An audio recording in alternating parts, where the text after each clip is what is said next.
뉴스 헬리콥터를 타고 뉴스의 현장을 누비고 있습니다.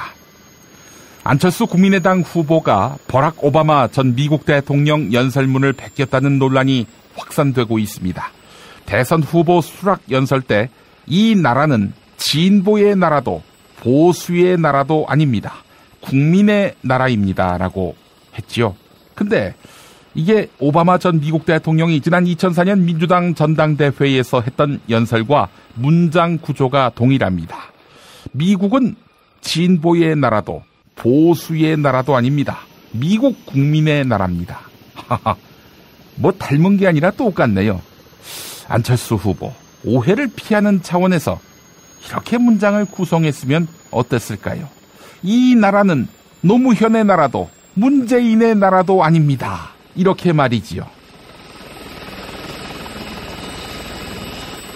뉴스타운이라는 극우 인터넷 신문이 지난달 8일부터 13일까지 6건의 칼럼에서 문재인 더불어민주당 후보에 대해 늑대 소년, 좌파로 뼛속까지 빨간색, 국가의 역적, 기생충 이런 표현을 사용했습니다.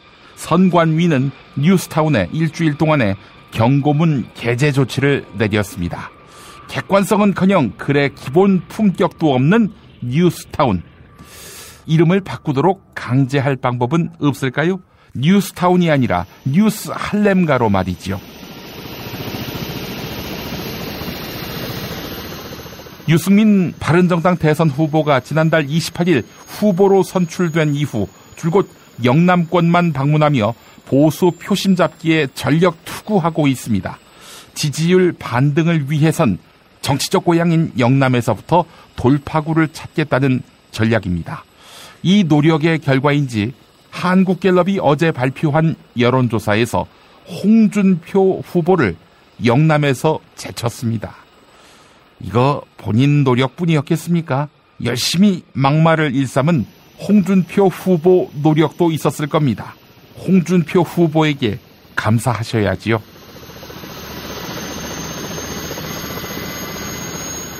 광고 들으신 후에 김용민의 뉴스 농장이 이어집니다.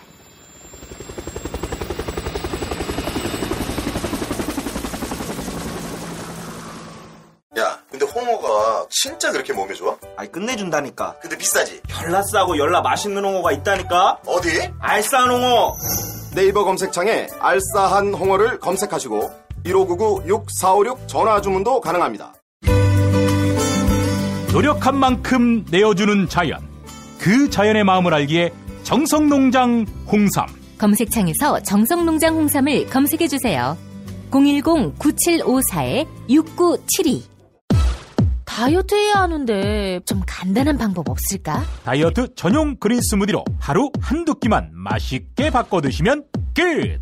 1522-6648 또는 비타샵을 검색해주세요.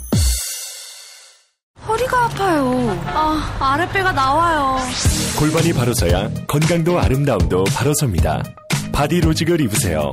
토크밴드의 입체적인 탄력이 틀어진 골반을 바로잡습니다. 간편하고 확실한 골반 교정 타이즈 바디로직.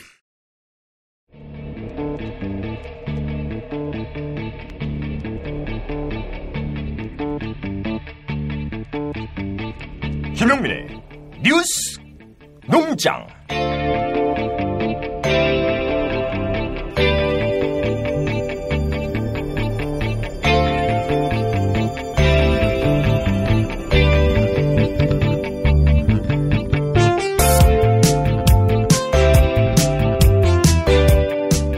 국민의당 안철수 대선 후보의 지지율이 더불어민주당 문재인 후보 턱 밑까지 올라왔습니다. 이번 대선 구도가 양자 대결로 굳어지는 것일까요? 더불어민주당 이철희 의원은 안철수 후보의 상승세가 일시적인 현상이라고 진단합니다. MBC 라디오 신동후의 시선집중 1부입니다. 저는 이렇게 생각하는데요. 대세론이라는 얘기를 많이 했잖아요. 지금 양강구도라고 흔히 말하는 이거는 역설적이게도 저는 대세론의 효과라고 봅니다. 한쪽이 한 사람이 너무 이제 계속 가장 안정적이고 높은 지지를 유지하니까 보는 사람들이 좀 이렇게 흥미를 잃어가는 게 있잖아요. 그러다 보니까 특히 이제 언론을 중심으로 이게 뭔가 이제 대결 구도를 좀 만들어 봤으면 좋겠다라는 된다라는 정서가 깔려 있는데 지금 말씀하신 대로 국민의당 경선이 의회 흥행이 이루어지면서 상당한 좀 반전이 이루어진 것 같고요. 저는 개인적으로 이게 예견된 전 수순이라고 봅니다. 왜냐하면 저희 당이 이 정당 지지율 한 50% 넘어가는 상황까지 갔을 때는 저희 당의 외연이 굉장히 많이 확장돼 있었던 거거든요.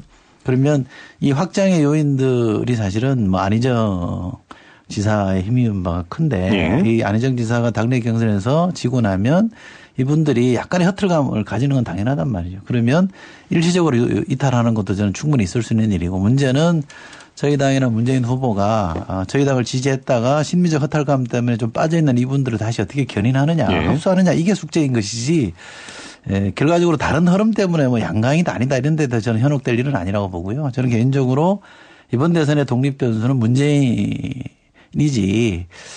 안철수 후보는 아닌 것 같다. 안철수 후보는 종속 변수다. 여전히 독립 변수는 문재인 후보다 저는 그렇게 봅니다.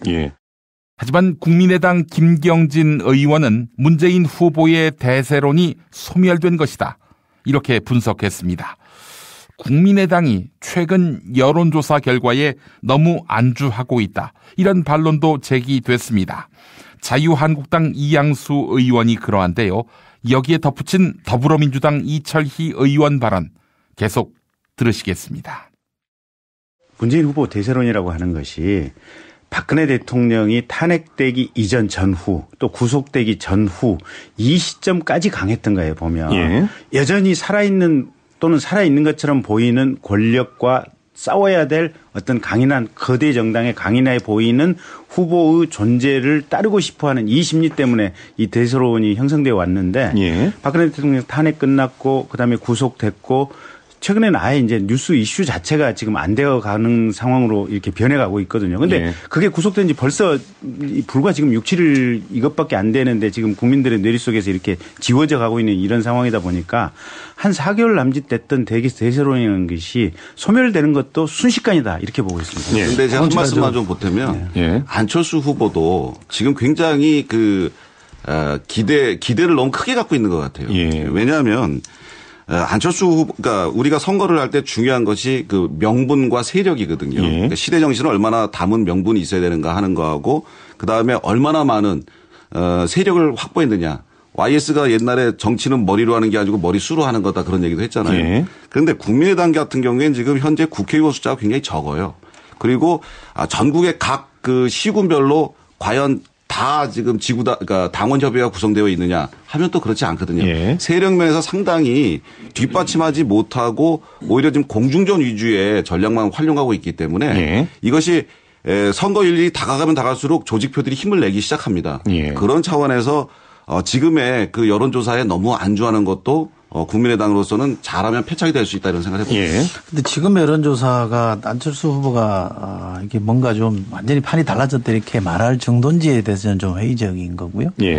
일종의 이제 어부지리를 누리고 있는 거 아닙니까? 우리가 지금 문재인 후보는 상수로 존재해 왔던 것이고 거기에 대항마를 반기문에서 찾다가 또 황교안에게 찾다가 안희정에게 찾다가 지금 안철수로 간 거 아닙니까? 그러면 우리가 냉정해 봐야죠. 그러니까 숫자는 수치대로 봐야 되는 건 좀 맞다고 봅니다만 문재인에 대한 지지는 적극적으로 문재인이 하고자 하는 바에 대해서 문재인이 말하는 새로운 대한민국에 대한 동의들을 가지고 지지하는 것이라고 하면 안철수 후보에 대한 지지는 아직 그까지 안 나가 있는 거잖아요. 그럼 문제는 안철수 후보가 얼마나 안철수에 대한 적극적 지지를 만들어내냐에 대한 고민을 해야 되는데 이게 숫자에 좀 취해 있는 것 같아요. 숫자에 취해가지고 야 드디어 양강구도다. 드디어 문재인 대세론이 무너졌다.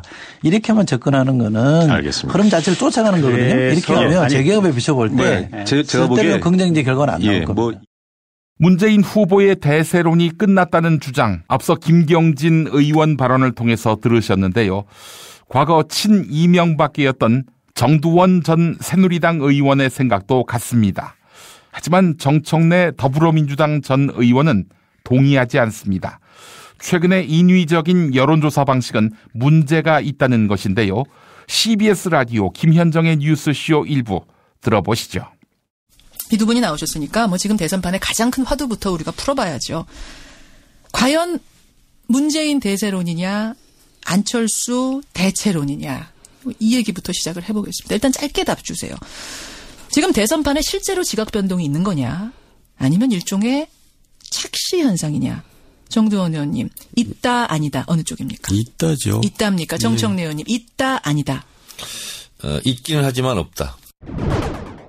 아니 지금 맹렬한 기세로 이제 추격을 하다가 거의 양강구도로 굳어지는 것 같아요. 그래서 안철수. 문재인 대세로는 사실 이제 끝난 것 같다. 지금 앞으로 한 달 남았는데 예. 이 추세가 계속 가면은 정말 뒤집힐 수도 있는 상황이 오겠죠. 그러니까 아슬아슬합니다. 문재인 대세로는 적어도 끝났다. 네. 누가 될지는 모르지만 아슬아슬한 지경까지 갔다. 정청래 의원님 어떻게 보십니까? 지금 여전히 당선 가능성은 여전히 여러 여론조사에서 60% 이상 압도적으로 3배 이상 차이로 문재인 후보가 앞서가고 있습니다. 그러니까 누구를 지지하십니까 이렇게 묻는 거 말고 네. 누가 당선될 것 같습니까라고 물으면 그것은 평판이거든요. 그렇죠. 또 하나의 핵심 여론이거든요. 민심이고. 예. 그렇게 봤을 때 보통 대세로는 당선 가능성을 두고 대세론을 얘기하고 있습니다. 그렇기 때문에 일시적으로 안철수의 거품 현상이 있긴 하지만 이것은 조정 국면을 거쳐서 문재인 우위로 계속 유지될 것 같다 이런 생각입니다. 잠시의 착시 현상, 네, 그렇습니다. 거품이다 이렇게 보세요. 네, 그리고 그 이유가 예. 양자 대결이라는 것이 불가능하지 않습니까? 불가능한 걸 가지고 여론조사 한 걸 가지고 그걸 가지고 다시 안철수 띄우기에 여념이 없는 많은 언론들의 그런 것을 봤을 때 착시 현상으로 지금 형성되어 있다. 양자 대결은 불가능한 판이라고 보세요? 네, 불가능하죠. 불가능합니다. 근데 국민의당에서 얘기하는 건 인위적으로 양자를 만들겠다는 게 아니라 단일화하겠다는 게 아니라 국민들이 알아서 안철수 쪽으로 표를 몰아줄 것이다. 인위적으로 여론조사를 양자만 놓고 했는데 예. 문제는 뭐냐면 양자 대결을 한다면 유승민, 홍준표, 심상정이 사퇴한다는 걸 전제하지 않습니까? 그 전제한다는 여론조사 설문 조항을 설계를 그렇게 한 거죠. 그래서 대체적으로 여론조사 전문가들 업계에서는 그 설문조사는 잘못된 거다. 그래서 저는 심지어 당에게 그렇게 가상 대결을 하는 것 자체가 허위사실 유포일 가능성이 있다. 정청래 전 의원은 보수 언론이 안철수 후보를 과하게 띄워준다고 지적했습니다. 정두원 전 의원도 이에 동의했는데요. 들어보시죠. 제가 10여 년 동안 지켜보면서 안철수 후보 확정된 순간 전 신문, 전 언론, 전 방송에서 그렇게 톱뉴스로 다룬 적을 저는 본 적이 없어요. 아니 그래도 39개 석을 갖고 있는 당의 후보니까 그렇게 해주는 거 아니에요? 다른 당 후보는 안 그랬을걸요? 심상정 후보를 그렇게 했습니까? 그래요. 정두원 전 의원님 보면 어떻습니까? 진짜 좀 띄우게 합니까 지금 물론 언론이? 보수 언론에서는 띄우기를 좀 하죠. 그래요? 예. 좀 하는 게 아니라 엄청 하죠. 띄우기를 하니까 뜬다는 게 문제는 거죠. 아니 보수 언론들이 일제히 띄우면 많이들 뜨잖아요. 진짜. 정의당 심상정 대선 후보는 최근 양자 대결 구도에 대해 비판적인 입장을 밝혔습니다. 문재인, 안철수 모두 개혁 의지가 없다는 것인데요. 촛불 민심을 자신이 대변하겠다고 호소하기도 했습니다. CBS 라디오 김현정의 뉴스쇼 1부입니다. 요즘 제 대선판 보면은 이게 본선표가 확정되면서 급격하게 양자 구도가 떠오르고 있습니다. 문재인, 안철수, 문재인. 이것을 두고도 강하게 성토하셨어요? 그러니까 이번 대통령 선거가 도대체 누가 만든 선거입니까? 시민들이 1600만 촛불 들어서 만든 선거 아닙니까? 그렇죠. 수구 세력 우리가 퇴출시켜 놓을 테니까 야당들끼리 이제 과감한 대한민국 개혁 경쟁해라. 그게 국민들 뜻입니다. 예. 그렇다면은 대한민국을 어떻게 바꿀 것인지 개혁 구상과 의지를 놓고 정책 경쟁이 이루어져야 되는데 요즘에 문재인 안철수 양측 분위기 보면 촛불은 간데 없고 이전 투구만 남았어요. 이전 투구. 이래가지고는 새로운 대한민국 시작도 하기 전에 좌초될 겁니다. 단도직입적으로 말하면 문재인 안철수로는 대한민국 미래를 바꿀 수 없습니다. 지난 1, 2월 달에 30년 만에 온 개혁의 골든타임이라고 했습니다. 누가 놓쳤습니까? 아니, 그게 무슨 야당이 주도하는 국회에서 국회에서. 개혁 법안 한 개도 통과 안 됐습니다. 국회 그냥 그렇게 문 닫은 거 그거 말씀하시는 거군요. 뚜껑은 문 닫았고 또 사드는 도둑처럼 배치됐습니다. 지금 당장 할 수 있는 일도 안 하는 정치 세력에게 미래를 맡길 수 없습니다. 저는 심상정에게 힘을 주셔야 과감한 변화의 정치가 비로소 가능해진다. 확신을 갖고 말씀드립니다. 결국에는 문재인 후보가 대통령이 될 것이다. 원로로 꼽히는 문희상 더불어민주당 의원의 전망인데요. 다만 문재인 후보의 확장성에 대한 우려를 드러냈습니다. 가톨릭 평화방송 라디오 열린세상 오늘 김성덕입니다. 일부 들어보시죠.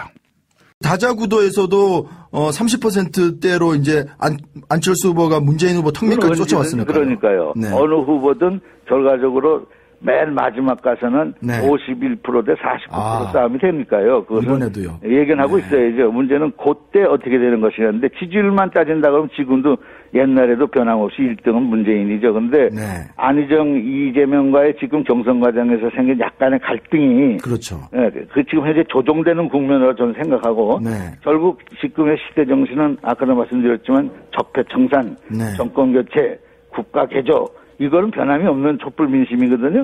그것이 변함이 없다면 내가 볼 때는 우여곡절은 중간에 있을지 몰라도 결과는 손놀리지 않을 것으로 봅니다. 지금 이제 가장 이제 문재인 후보에게 약점으로 지적되고 계속 문제 제기되고 있는 것이 이제 친문 패권주의 얘기가 나오면서 확장성의 문제가 계속 나오고 있습니다. 그래서 이제 지지율이 박스권에 갇혀져 있고 결국 이제 대통령 탄핵에 동참한 어떤 80-90%의 민심, 그 안에 담겨져 있는 상식적인 보수, 이른바 합리적인 보수, 이런 분들까지 뭐 적폐 세력이다 이렇게 몰아가면서 이분들이 상당히 그 마음이 좀 상할 수 있는, 이분들을 좀 끌어안을 수 있는 그런 어떤 뭐 전략이 나와야 되지 않겠습니까? 물론입니다. 문제는 집도끼를 단속을 단단한 속에서 확장성 있는 공약을 해야 돼요.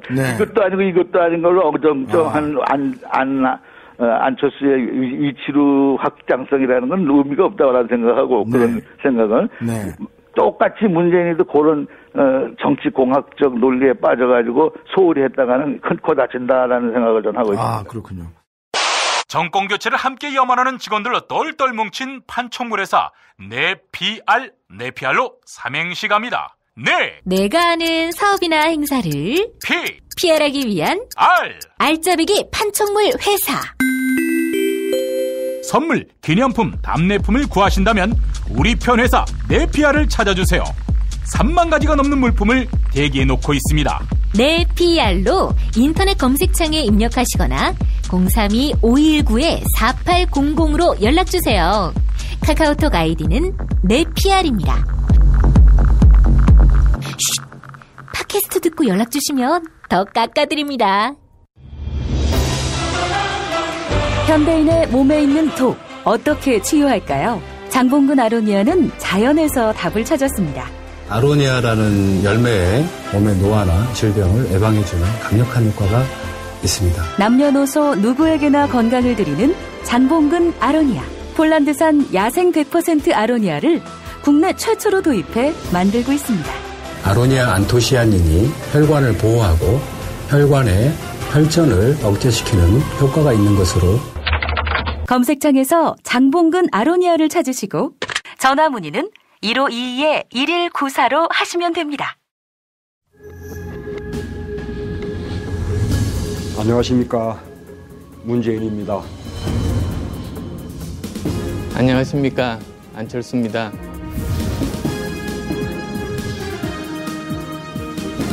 세계의 양자 토론, 문안 토론. 네, 오늘도 문님, 안님 나오셨습니다. 안녕하십니까. 보영의 리더십을 가진 문재인입니다. 안희정 지사는 저의 끈끈한 동지입니다. 안희정 동지의 지지자 여러분, 저와 함께 해주십시오. 박영선 의원도 이번에 선대위 최고 책임자가 됐습니다. 우리는 한 팀입니다. 필요할 때만 동지입니까? 김종인도 포용 못하는 주제에 무슨 리더십 타령입니까? 이저 정도 인품되니까 김종인 영감님을 1년 가까이 품어온 거죠. 당신은 노인을 공경할 줄 모릅니다. 50대 이상 유권자들은 절반 이상이 저를 지지합니다. 아이고, 우리 안 대표님 지지율 많이 올라서 신나신 모양이네요. 광조심이라는 말 모르십니까? 광조심이 뭡니까? 광팔 때 조심하라, 이런 말이죠. 본인이나 잘하십시오. 당신 지지자들보다 제 지지자들이 더 낫습니다. 문자 폭탄이나 돌리는 당신 지지자들은 진저리가 납니다. 아니, 정치인이 유권자로부터 문자 폭탄 받는 게 뭐 어떻습니까? 문자 폭탄 받는다고 사람이 죽습니까? 다칩니까? 그리고 안 후보님은 지지자들이 문자 보내오거나 전화 걸면 다리가 후들거리지 않습니까?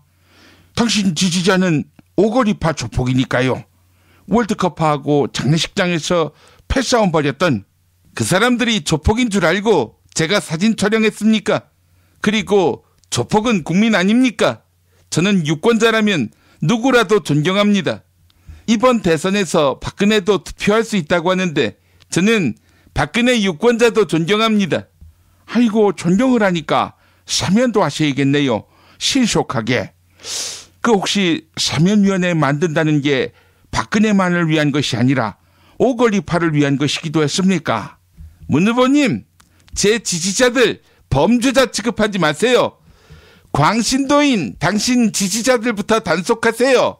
안 후보님 쪽으로 신천지가 몰려든다고 하대요. 신천지, 우리말로 새누리고, 지난 대선 때 새누리 캠프에 신천지가 득실득실 됐다고 하지요. 광신도들조차도 안 후보님 쪽으로 몰리니 확실히 안 후보님이 대세는 대세인 모양입니다. 그러니 제가 적폐 세력이 안 대표님 캠프로 몰린다, 이렇게 말한 것이지요. 새누리에서 상처받은 유권자가 국민의당에 오겠다면 포용해야 하는 것이 리더십입니다. 친문 아니면 다 쓰레기로 몰아서 다구리시키는 그런 당한테 어떤 정신나간 국민이 집권을 맡기겠습니까? 안 후보님, 일부 지지자의 행태를 일반화하지 마세요.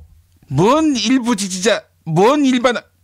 양념이라고 하신 분이 누구시더라? 제가 지금 고춧가루를 뿌렸는데 이 고춧가루 말씀하시는 겁니까? 역시 양념하면 고춧가루지요. 아이고. 그 통합을 해도 모자랄 놈들이 이거 쌈박질이나 하고 말이야. 오, 이님 나오셨어요. 그 분열의 아이콘이신 이님이 통합을 걱정하다니. 이거 뭐 전두환이 인권, 민주화 걱정하는 꼴입니다. 그 나한테 전권을 다 주면은 내가 다 알아서 한다고 봐요. 더불어민주당이랑 국민의당이랑 바른정당이랑 그 정운찬, 홍석현까지 다 합칠 수 있다고. 왜냐? 나니까. 임감님은 우리 당을 버리지 않았습니까? 아니 우리 당을 버리지 않았읍니까? 그 3D 프린터도 모르는 너하고는 수준이 맞지 않으니까 말 섞지 말자. 도저히 그 희망을 못 느껴서 나온 것을 가지고. 누구 맘대로 통합입니까? 국민의당 대빵인 저한테 물어보셨습니까? 그 씨발 새끼들, 그 어른을 추워도 몰라본단 말이지. 야, 너희 혼자 잘 될 것 같아? 그럼요, 잘 되죠. 잘 안 된다고 누가 그렇게 말하겠습니까? 이님, 제가 봤을 때는요, 변희재, 장성민 이런 사람들하고 마이너 대권 주자 토론회 준비하시죠. 메이저 주자 신경 쓰지 마시고요. 싸가지 없는 새끼, 님이 뽕이다 이 새끼야. 자, 그 오늘의 문제를 드리도록 할게요. 그 이 양반 역시 박근혜를 싫어하게 된 사람이라고 봐요. 2012년 18대 대선에서 그 박근혜를 도와줘서 자괴감이 든다. 이렇게 밝힌 건데 1997년 또 2002년 한나라당 대선 후보를 지낸 분이지요. 지금은 유승민을 지지하고 있고요. 그 이분이 누구일까? 이게 오늘의 문제라고 봐요. 이 정답. 네, 문님 빨랐습니다. 정답은요? 이 정답은 이해찬. 그 양반은 당신 당 사람이지 않습니까? 어째 자기 당 사람 이름을 들먹입니까? 정답은 노회찬. 네, 오늘도 정답은 애청자 여러분의 몫입니다. 정답 맞히시는 분께 세상에서 가장 맛있는 김치 이담채 김치 선물해드립니다. 팟빵 게시판에 정답 이메일 주소 사연 남겨주시기 바랍니다. 문안토론 마칩니다.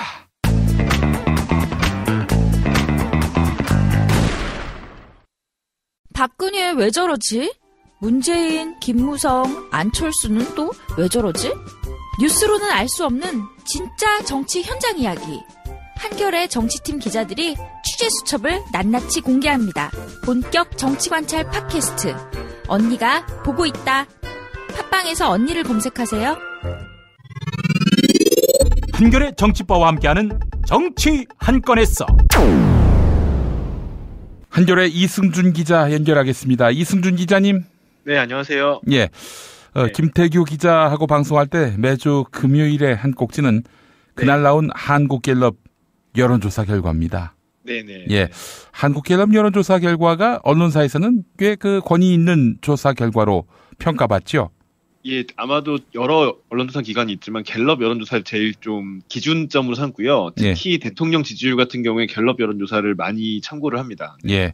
뭐 표본이 보수적이다 이런 평가도 있지만은 그래도 뭐 오래됐고요. 또 뭐 하여튼 절제된 항목들 이런 것들이 갤럽에 대한 그런 평판을 좋게 만든 게 아니었나 전 그렇게 분석을 하는데, 자, 금요일 오전 10시쯤이면 나오는데 어제 조사된 결과 알려주시죠. 네네. 가장 뭐 관심이 모을 건 대선 후보 지지율 있잖아요. 그렇습니다. 그래서 이제 5당 후보 지지도를 물어봤는데 여기서는 이제 흔히 얘기하는 양자 대결 뭐 이런 식으로 몰아가지 않았고요. 예. 자, 그래서 5당 후보들 지지도 물어봤을 때 문재인 후보 38%, 안철수 후보 35%, 홍준표 후보 7%, 유승민 4%, 심상정 3%. 네. 예, 이거는 전국 유권자 1,005명을 대상으로 한 여론조사고요. 예. 표본 오차 95%, 신뢰 수준의 플러스 마이너스 33.1% 포인트입니다. 1,005명.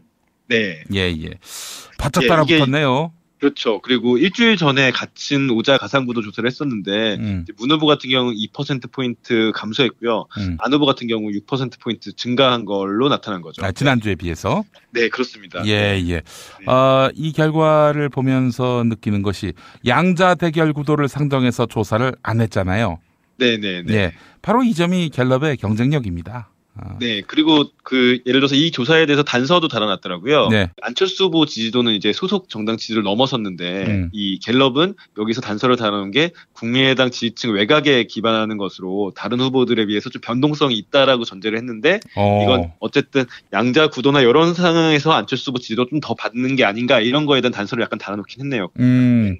그러니까 이제 국민의당 지지율보다 안철수 후보의 지지율이 더 높다. 네, 그렇죠. 그러니까 이 외곽 지지율이라는 건데 이들의 마음은 아직까지 확실하게 결정된 건 아닌 거잖아요. 그러니까 이제 5월 9일 그 투표장에서 안철수를 지지할지 지지하지 않을지 이게 불명확하다 이런 얘기죠? 그렇죠. 이게 지지층들이 대부분 보수 쪽 아마 지지층을 지칭하는 것 같고요. 이게 홍준표나 유승민에게 표를 줄지, 뭐 예를 들면 홍준표가 쪽팔려서 안철수를 찍어야 될지, 그래도 홍준표를 찍어야 될지 이런 표심들이 약간 반영돼 있다고 갤럽에서는 이제 분석을 하고 있습니다. 네. 예. 그렇다면은 지금 이 상황에서 안철수가 따라붙었다. 이거는 뭐 국민의당에게 자신감을 줄 수는 있어도 뭐 판세가 요동쳐서 엎어졌다. 한마디로 역전이 이루어졌다. 골든 크로스가 이루어졌다. 이렇게 말할 수는 없는 거 아닙니까? 예, 뭐 골든 크로스라고 지금 말하기는 좀 섣부른 것 같고요. 결국 여론조사는 여러분들 참고하실 때 추이를 봐야 되는 겁니다. 결국 안철수 후보가 치고 올라오고 있다는 사실을 증명해 주는 거고요. 그 다음에 요 여론조사는 결국 양쪽의 아킬레스건을 건드리고 있어요. 그러니까 문 후보 쪽은 보수층이나 중도층, 특히 안희정, 이재명을 지지하던 표심들 중에 이탈한 표심들을 어떻게 잡을 것인지, 또 안철수 후보 같은 경우에는 결국은 변수가 보수층의 마음이기 때문에 이들의 마음을 잡고 자신들의 지지층을 붙잡는 요 전략을 세워야 되는 거고, 결국 이 여론조사는 두 캠프에 제가 보기엔 고민을 안겨주는 여론조사일 것 같아요. 네. 알겠습니다. 하여간 안철수 후보의 상승세 이거는 뭐 부정할 수 없는 하나의 어떤 현실이고요. 모든 조사에서 다 그렇게 나오고 있는 추이 아닙니까? 네, 그렇습니다. 그 추이 자체는 지금 뭐 부정하기 힘들 것 같아요. 예. 우리 이승준 기자님이 속한 한겨레 편집국 정치팀에서는 안철수 상승세에 대해서 뭐 이런저런 이야기들이 또 나오겠죠? 네, 자연스럽게 언니가 보고 있다 광고를 할 수밖에 없는데요. 그렇습니다. 제가 진행을 참 잘하지 않습니까? 네, 너무 능수능란하게 하시는 거 제가 감탄했어요, 지금. 네. 아무래도 이번 주 언니가 보고 있다는 문재인 안철수 요 대결에 대해서 추이에 대해서 아무래도 얘기를 했고요. 뭐 제목을 조금 재밌게 뽑았는데 캐스팅부터는 홍준표냐라는 걸로 제목을 뽑았어요. 네. 결국 이제 안철수 후보의 지지율은 홍준표에 따라서 바뀔 수 있고 문재인 후보 역시 이 양강 구도에서 어떻게 될지는 홍준표에 달려있다 이런 식의 얘기들을 좀 나눈 건데요. 아마 좀 재밌을 것 같습니다. 그러니까 홍준표 후보는 문재인이 되는 것도 싫고 안철수가 되는 것도 싫은 거 아니에요? 그렇죠. 이제 뭐 자기의 안위가 중요하겠죠. 네. 그런데 캐스팅 보트라는 표현 자체도 홍준표는 무척 싫어하겠어요. 그렇죠. 이거는 뭐 본인이 캐스팅 보트라기보다는 그 역설적인 거죠. 뭐 홍준표의 선택에 따라서 좀 달라진다. 네, 이런 얘기죠. 뭐. 네. 그러니까 홍준표를 갖고 노는 얘기입니다. 캐스팅 보트라는 말 자체가요. 네, 네, 네. 아이고 그래요. 이제 언니가 보고 있다에 그런 내용이 담겨 있다는 말씀 들었는데 전반적으로 문재인 후보 쪽에서는 민주당 후보가 됐으니 이제는 대통령 당선증만 받는 날만 기다리면 되겠다. 뭐 이렇게 낙관적으로 상황을 봤던 사람들에게 어랏하면서 경각심을 갖게 한 그런 계기가 됐어요. 이번 조사들이. 네네. 그렇고 이 조사에 불만을 가지신 분이 또 있더라고요. 오늘 자유한국당 강효상 의원이 기자간담회를 했던데. 조선일보 편집국장 출신에. 네, 그렇죠. 네. 오늘 조선일보를 강력하게 성토했습니다. 오늘 그래요? 조선일보가 문재인, 안철수 두 후보의 사진만 일면에 뽑아낸 거에 대해서 거의 언론들이 아직도 여론조사를 맹신하고 있다며 네, 기자들에게 쓴소리를 쏟아냈고요. 네. 한국경제신문을 들면서 홍준표 후보가 일면 사진에 실렸더라고요. 그래서 여기가 제일 공정하다고 네, 이렇게 해서 지금 기사들도 당연히 조선일보 편집국장 출신 강효상 의원이 조선일보를 디스했다고 지금 올라오고 있습니다. 네. 그래요. 그거 아주 재밌는 현상입니다. 예. 네, 여기 이 구도에서 의외의 불만을 가진 분이 있었던 걸 오늘 처음 알게 됐어요. 네. 네. 자, 더불어민주당 문재인 캠프 쪽에서는 이제는 소홀히 했던 2위, 3위, 4위 후보 지지자 경선 과정에서 문재인 후보에게 대권 후보를 양보한 안희정, 이재명 그리고 최성 후보 지지층을 흡수하기 위해서 뒤늦게 또 행보에 나섰죠? 일단 6일 충남을 방문해서 안희정 지사를 만났고요. 그다음에 7일 충청권 의원들이랑 당원들이랑 식사 자리를 마련했더라고요. 거기서 이제 좀 다독이고 같이 잘해보자 이런 식의 취지를 다지는 말들 하고 행보를 보이고 있습니다. 네. 예. 그다음에 이제 뭐 안희정 캠프의 박용진 의원이 전략기획실장이었는데 이제 이런 보도가 나왔어요. 박용진 의원에게 같이 힘 모아서 정권 교체하자고 문재인 후보가 직접 전화를 했다고 하네요. 그러니까 이거 박 의원 같은 경우는 사실 민주노동당 출신이고요. 뭐 뚜렷하게 비문이라고 하기가 어려운 게 이 개파 구분이라는 게 되게 자의적일 때가 많은 게 박 의원 같은 경우에 2012년 대선 때 대변인이었어요 캠프. 예. 그래서 그 뒤로 친문으로 불리다가 이제 공천을 받지 못하고 활동하다가 김한길 지도부에서 대변인을 할 때는 이제 또 비문이 됐고요. 친김이 됐고, 또 이제 국회의원이 돼서 안희정 캠프에서 일하니까 친안이 됐고, 네, 뭐 이런 건데요. 어쨌든 이 개파 구분이라는 게 엄밀한 현실이지만 이게 또 너무 자의적인 상황에서 중요한 거는 이제 같은 당 의원이라면 당연히 대선 같이 열심히 뛰자고 이런 노력들이 선행이 돼야 하나의 팀을 움직일 수 있을 것 같습니다. 보면. 예. 그렇군요.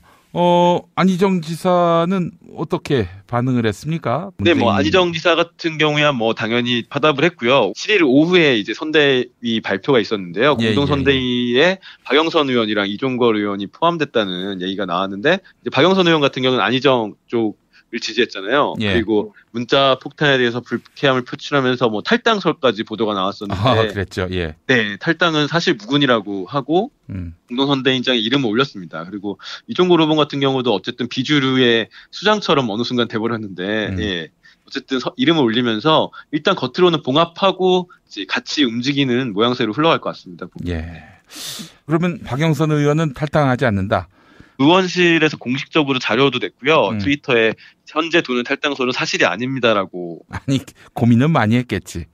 솔직히 네, 아마 뭐 정치인이고 또 박영선 의원이 그동안 민주당에 대해서 가졌던 여러 가지 감정들이 있잖아요. 자기가 원내대표 때 세월호 특별법 협상에서 흔들렸던 것에 대해서 좀 그때 섭섭한 감정들을 가지고 있는 걸로 알고 있는데요. 아니 본인이 잘못한 건데 그걸 가지고 네. 왜 남 탓을 해요? 아니 그 당시에 비난 받은 건 비난 받을 만했지. 터무니없이 그렇게 양보를 해줘가지고 결국 세월호 진상규명 여태껏 성과가 없었잖아요. 본인 책임입니다. 근데 그 당시 비난받았다고 그게 악에 받쳐가지고 그게 친문의 소행이다. 그딴 식으로 조선일보하고 인터뷰했거든요. 그 부끄러운 줄 알아야 합니다. 아니 정치인이 기본적으로 잘못했으면 욕을 먹어야지. 잘못 안 해도 욕을 감수해야 할 판에. 그거는 박영선 의원이 잘못 생각하고 있는 거예요. 제가 봤을 때. 그때 비판을 받고 이번에 그 문자 폭탄 관련 섭섭함을 표출하긴 했는데 뭐 어쨌든 선대위장에 이름을 올린 거 보니까 예, 민주당 대선 열심히 뛰겠다는 의지로 보이는 것 같습니다. 보면. 네. 우리 저 박영선 의원의 판단을 보더라도 문재인이 당선됩니다. 예. 뭐, 저는 뭐, 누가 당선돼야 한다는 걸 얘기하는 게 아니라 전망을 말씀드린 건데. 네, 알겠습니다. 예. 약간 우리 박영선 의원이, 그냥 제자리에 계신다. 그러면 뭐, 이거는 이미 판도가 크게 바뀌지 않았다라고 보시면 되는 걸로. 아, 그렇게 해석하시는군요. 아니, 그럼요. 네. 저 그렇게 봅니다. 네. 저는 네. 정확해요. 그러니까 어떤 정치인이 있는데 그 양반의 길만 졸졸 쫓아다니면은 판세가 읽히는 그런 면이 있습니다. 예, 저 나름대로 어떻게 현재 그 돌아가는 판국을 읽는 독법이 있어요. 그거 나중에 한번 기회가 되면은 방송에서 말씀드리겠습니다. 전수를 해주시기 바랍니다. 아유, 우리 신준 기자님은 저 전문가인데 제가 고수한테 제가 뭘 말씀을 드립니까만은. 예, 알겠습니다. 예. 박영선 의원이 주저앉기로 했다. 이 소식도 함께 들어봤고요.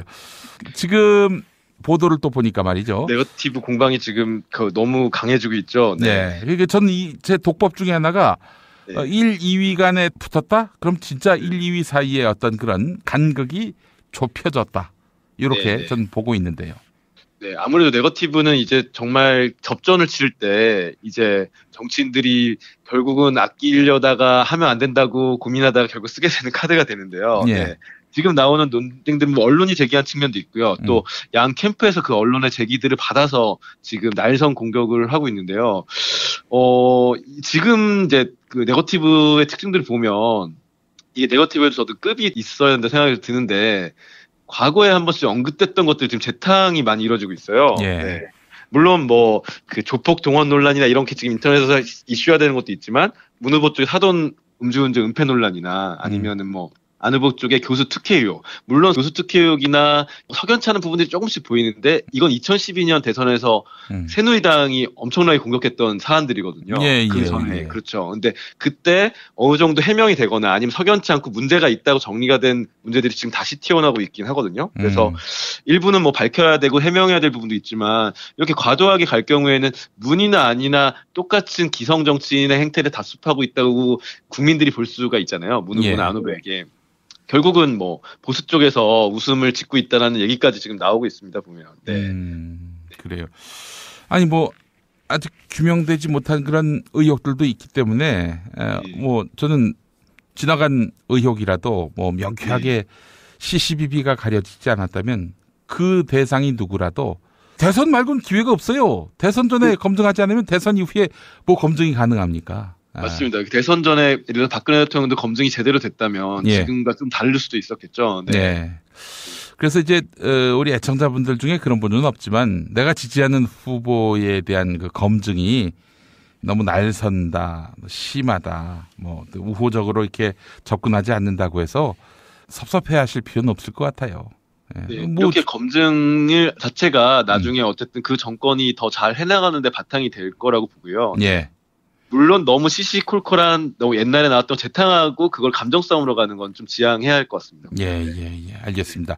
자, 하여간 뭐 지금 검증의 시기도 굉장히 뭐랄까요?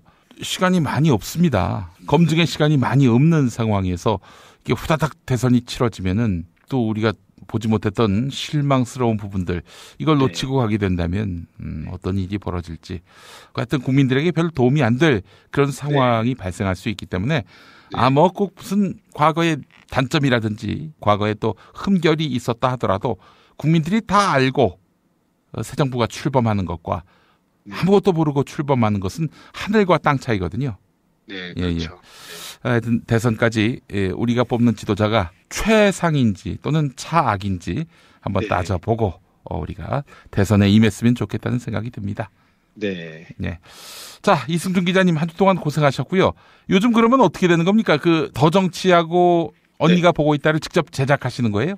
언니가 보고 있다는 제가 직접 제작을 하고요. 더 정치는 김태규 기자가 한동안 조금 더 진행을 맡고 저는 옆에서 제작과 서브 역할을 할 것 같습니다. 우리 이승준 기자님은 그 전에는 어디 출입하셨어요?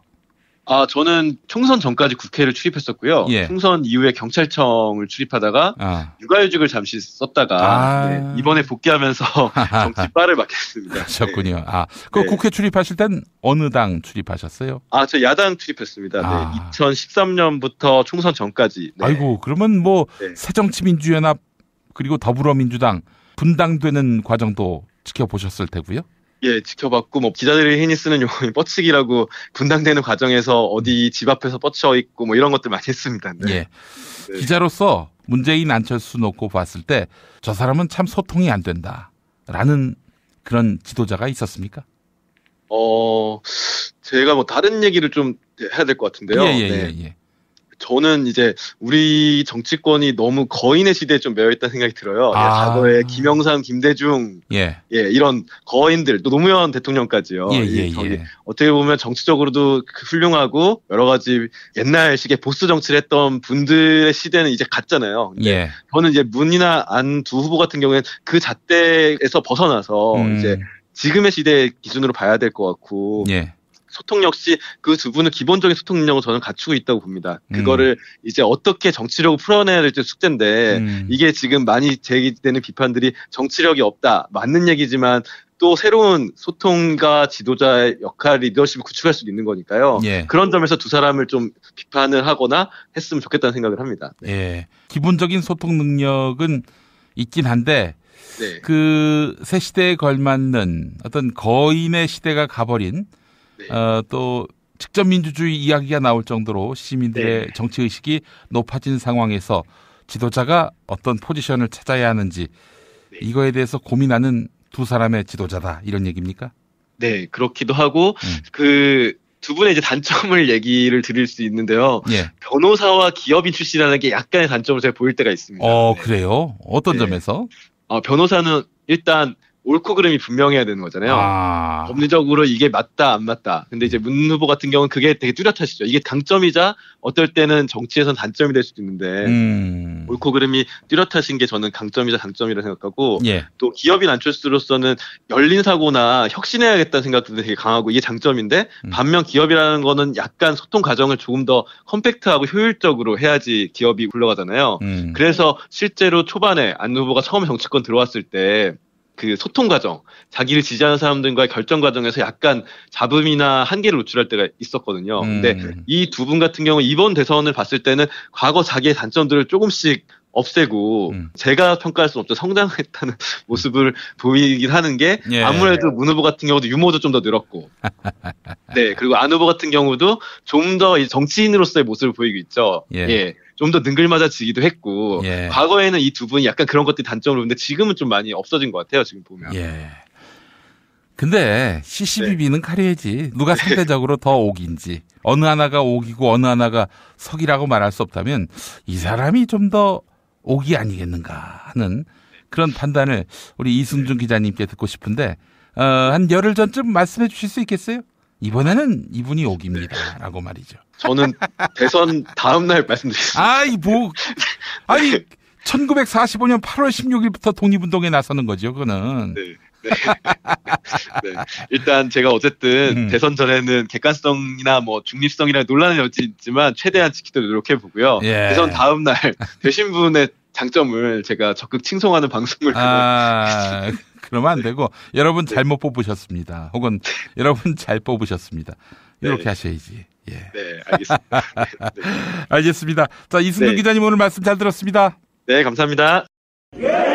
술자리 많은 요즘 3차까지 달린 당신을 위한 필수품 전창걸의 새싹 땅콩차. 이제 속쓰림은 잊으세요. 070-8635-1288 070-8635-1288 깨끗한 국내산 닭만 씁니다. 그래서 최고의 맛 킹닭갈비. 국내 최초 짜장맛 파스타맛 킹닭갈비로 출시됐습니다. 전화 주문은 032-556-3770 032-556-3770. 안녕하세요. 내가 중고차를 사고 파는 조광래 중고차 1800-9538 고맙습니다. 뉴스가 쉽다. 뉴스가 즐겁다. 뉴스가 알차다. 왜냐고요? 김용민 브리핑이니까요. 일부에서 주장하는 방송 장악은 그것을 할 의도도 전혀 없고 법적으로도 불가능합니다. 우리 공동체가 꼭 알아야 할 뉴스. 여러분의 뉴스 보좌관 김용민이 챙겨드립니다.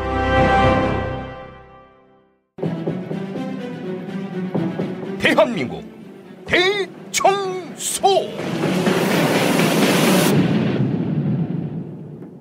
대한민국 환경미화를 담당하는 토요일의 남자 김수민 전 구미시 의원, 녹색당 대변인도 지내셨죠. 지금은 시사평론가로 활동하고 있습니다.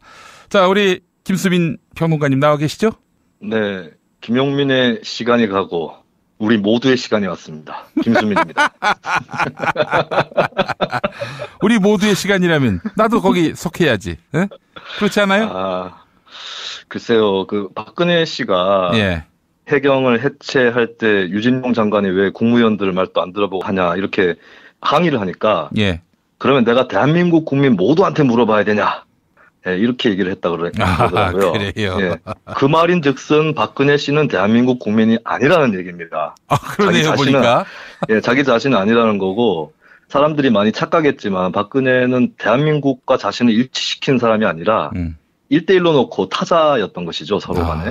그러니까 자기가 이제 왕이라는 의식이 짙게 드리워져 있는 거 아니에요? 아버지한테 뭐 사실상 제왕학을 수업받았고요.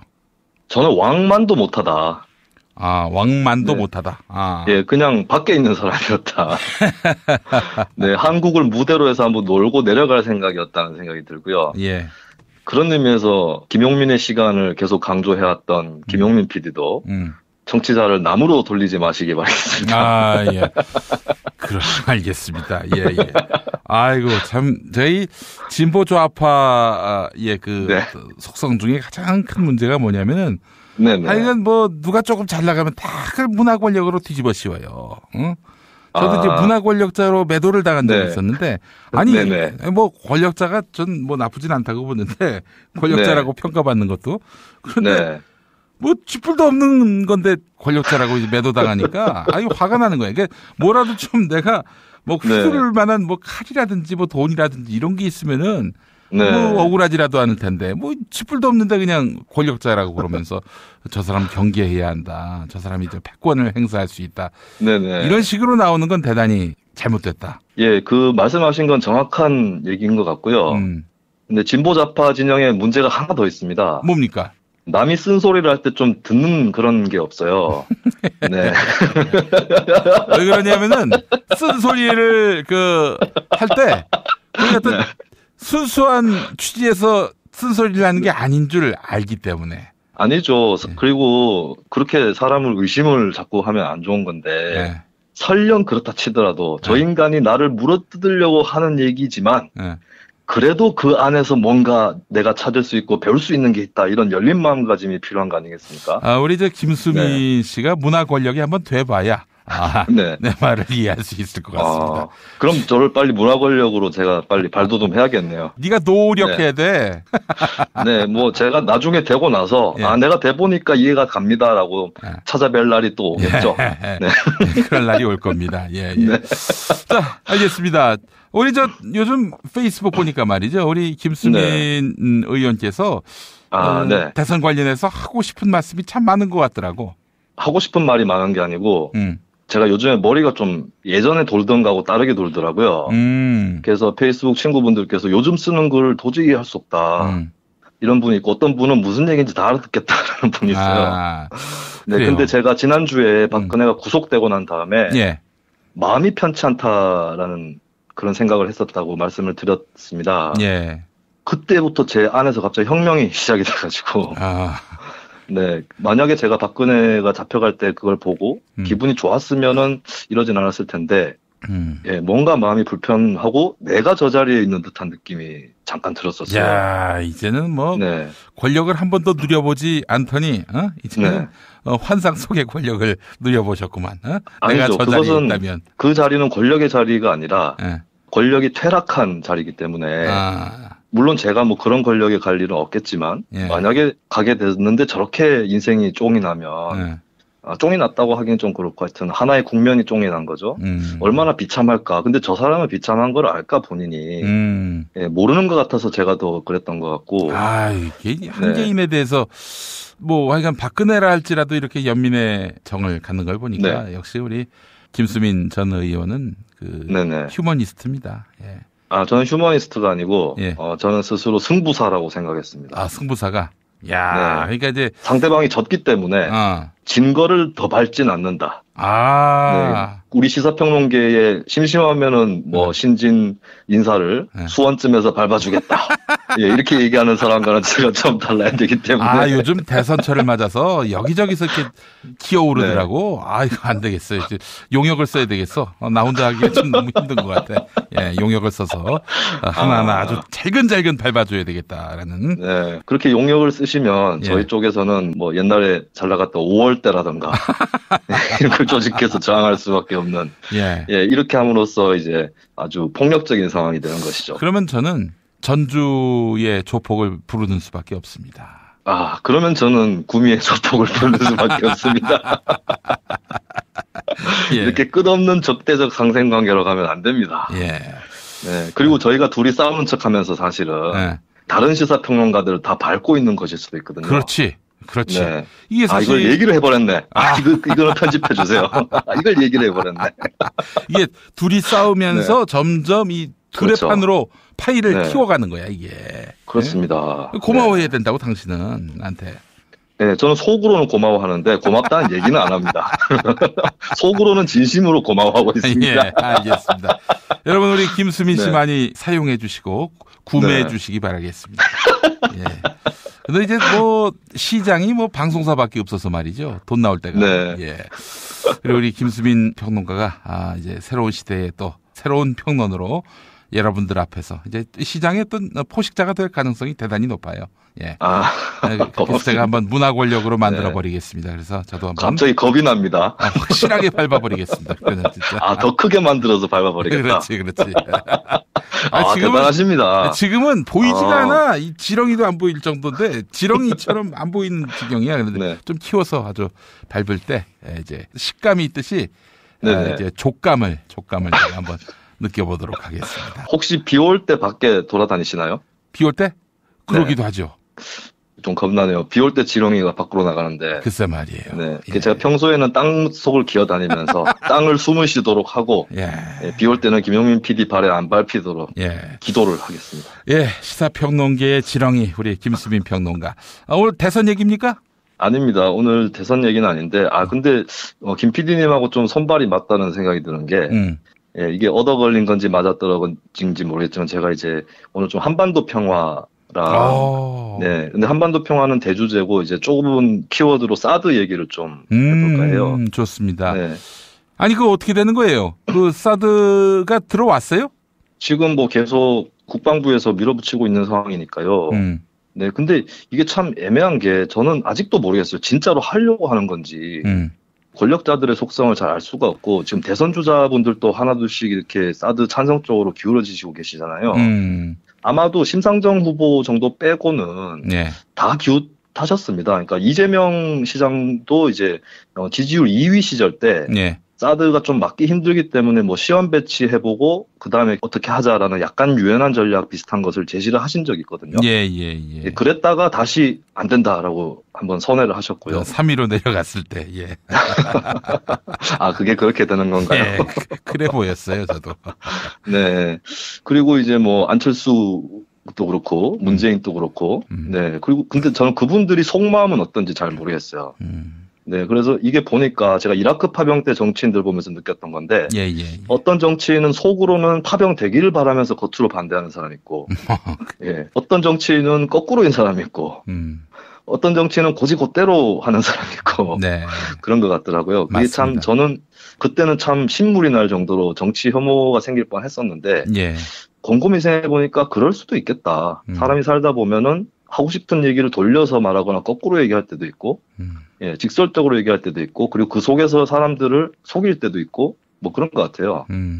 그래서 저는 중요한 거는 대선 주자들의 입장은 좀 저는 오히려 암담하고요. 그렇게 보면 지금 유력 대선 주자는 심상정 후보가 되지 않는 이상은 뭐 공약대로 치면은 들어온다고 봐야 되는 거고 사실은 심상정 후보가 되더라도 뭐 미국이나 뭐 한국의 관성이라든가 중국의 행위라든가 이런 것들이 하던 대로 가면 그냥 배치가 되는 거겠죠. 이렇게 서두르고 있으니까요. 예.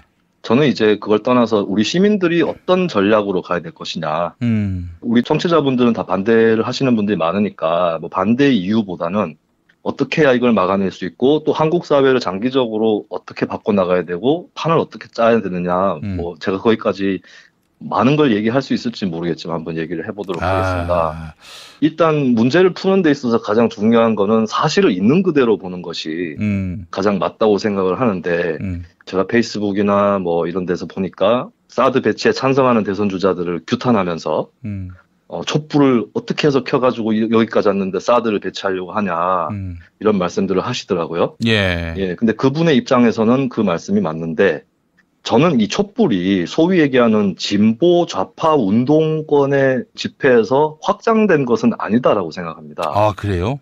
네. 오히려 그것이 중심임을 고집하지 않았다. 사실은 촛불 집회의 그 사회를 보셨던 분들이나 아시는 분들은 아시겠지만 원래 다 인권운동을 하셨고 굳이 얘기하면 좌파 진보 성향인데 그분들이 좌파로서 진보로서 운동권으로서 집회를 지금까지 꾸려오시고 진행하지는 않았거든요. 예. 모든 걸 내려놓고 박근혜를 쫓아내자라고 하는 하나의 방향을 향해서 같이 달려왔고 거기에 상당히 많은 사람들이 모여 있었다. 그래서 보면은 2008년도 광우병 촛불 시위 때는 딱 봐도 20대들이 엄청 많이 나왔어요. 네, 저는 집회를 주로 2005년부터 7년 노무현 정부 후반 때 많이 했었거든요. 예, 그때는 보면은 이제 농민 아저씨들, 노동자 아저씨들 이런 분들이 많이 계셨습니다. 그때 여담인데 제가 한미 FTA 반대 데모하다가 그날 택시 노동자 한 분이 분신을 하셨어요. 그래서 엄청 열을 받아가지고 정경들이랑 막 싸우는데 이제 괜한 시비가 붙어가지고 정경들을 한두 명씩 끌어내기 시작했습니다. 별 싸움도 아닌데 사실. 그래서 저는 옆에서 거들고 있었는데 YTN에 그게 찍혀가지고 근데 카메라 프레임이 잘못돼가지고 제가 다 끌어내는 것처럼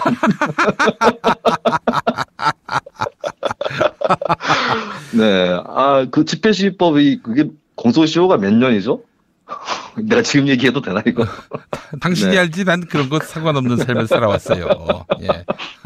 그래서 저는 뭐 집회 시위하다가 한 번도 잡혀간 적이 없는데 요령이 좋아서 할 짓 다 해놓고 한 번도 안 잡혀갔습니다. 근데 그 당시에 노무현 정부 후반기에는 진짜로 그냥 농민 노동자 단체, 학생운동 단체 중심의 시위였었고 저는 노무현 대통령이 과연 한미 FTA를 진심으로 하려고 했을까라는 거에 대해서는 약간 의문이에요.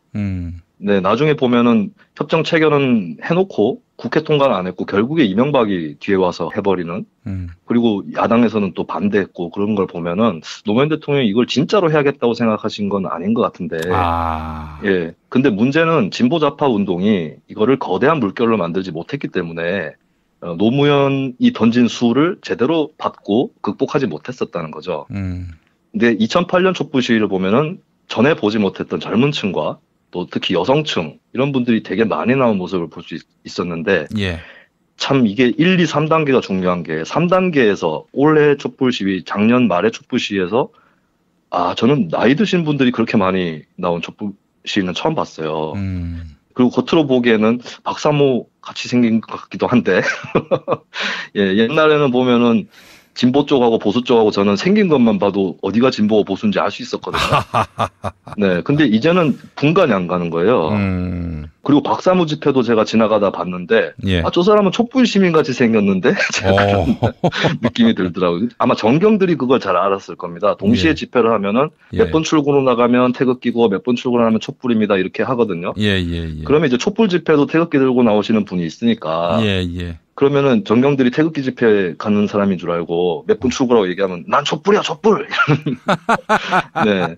그래서 이제 생긴 것만 봐서는 누가 진보고 보수고 이런 걸 구분하고 누가 촛불이고 태극기고 이런 거를 알 수 없는 시대가 온 게 아닌가 그런 생각도 들어요. 그래서 제가 실제로 이게 사람이 귀를 열어야 된다는 게 분명히 이제 촛불 집회에서 사드 반대 구호도 나왔었고 또 중간에 있는 소 집회에서도 그런 집회가 있었지만 제가 지나가다가 어떤 분이 사드 반대를 하는 구호나 연설을 들으신 분이 북한의 그 미사일하고 그런 거 어떻게 해? 이렇게 하시면서 지나가는 분을 봤습니다.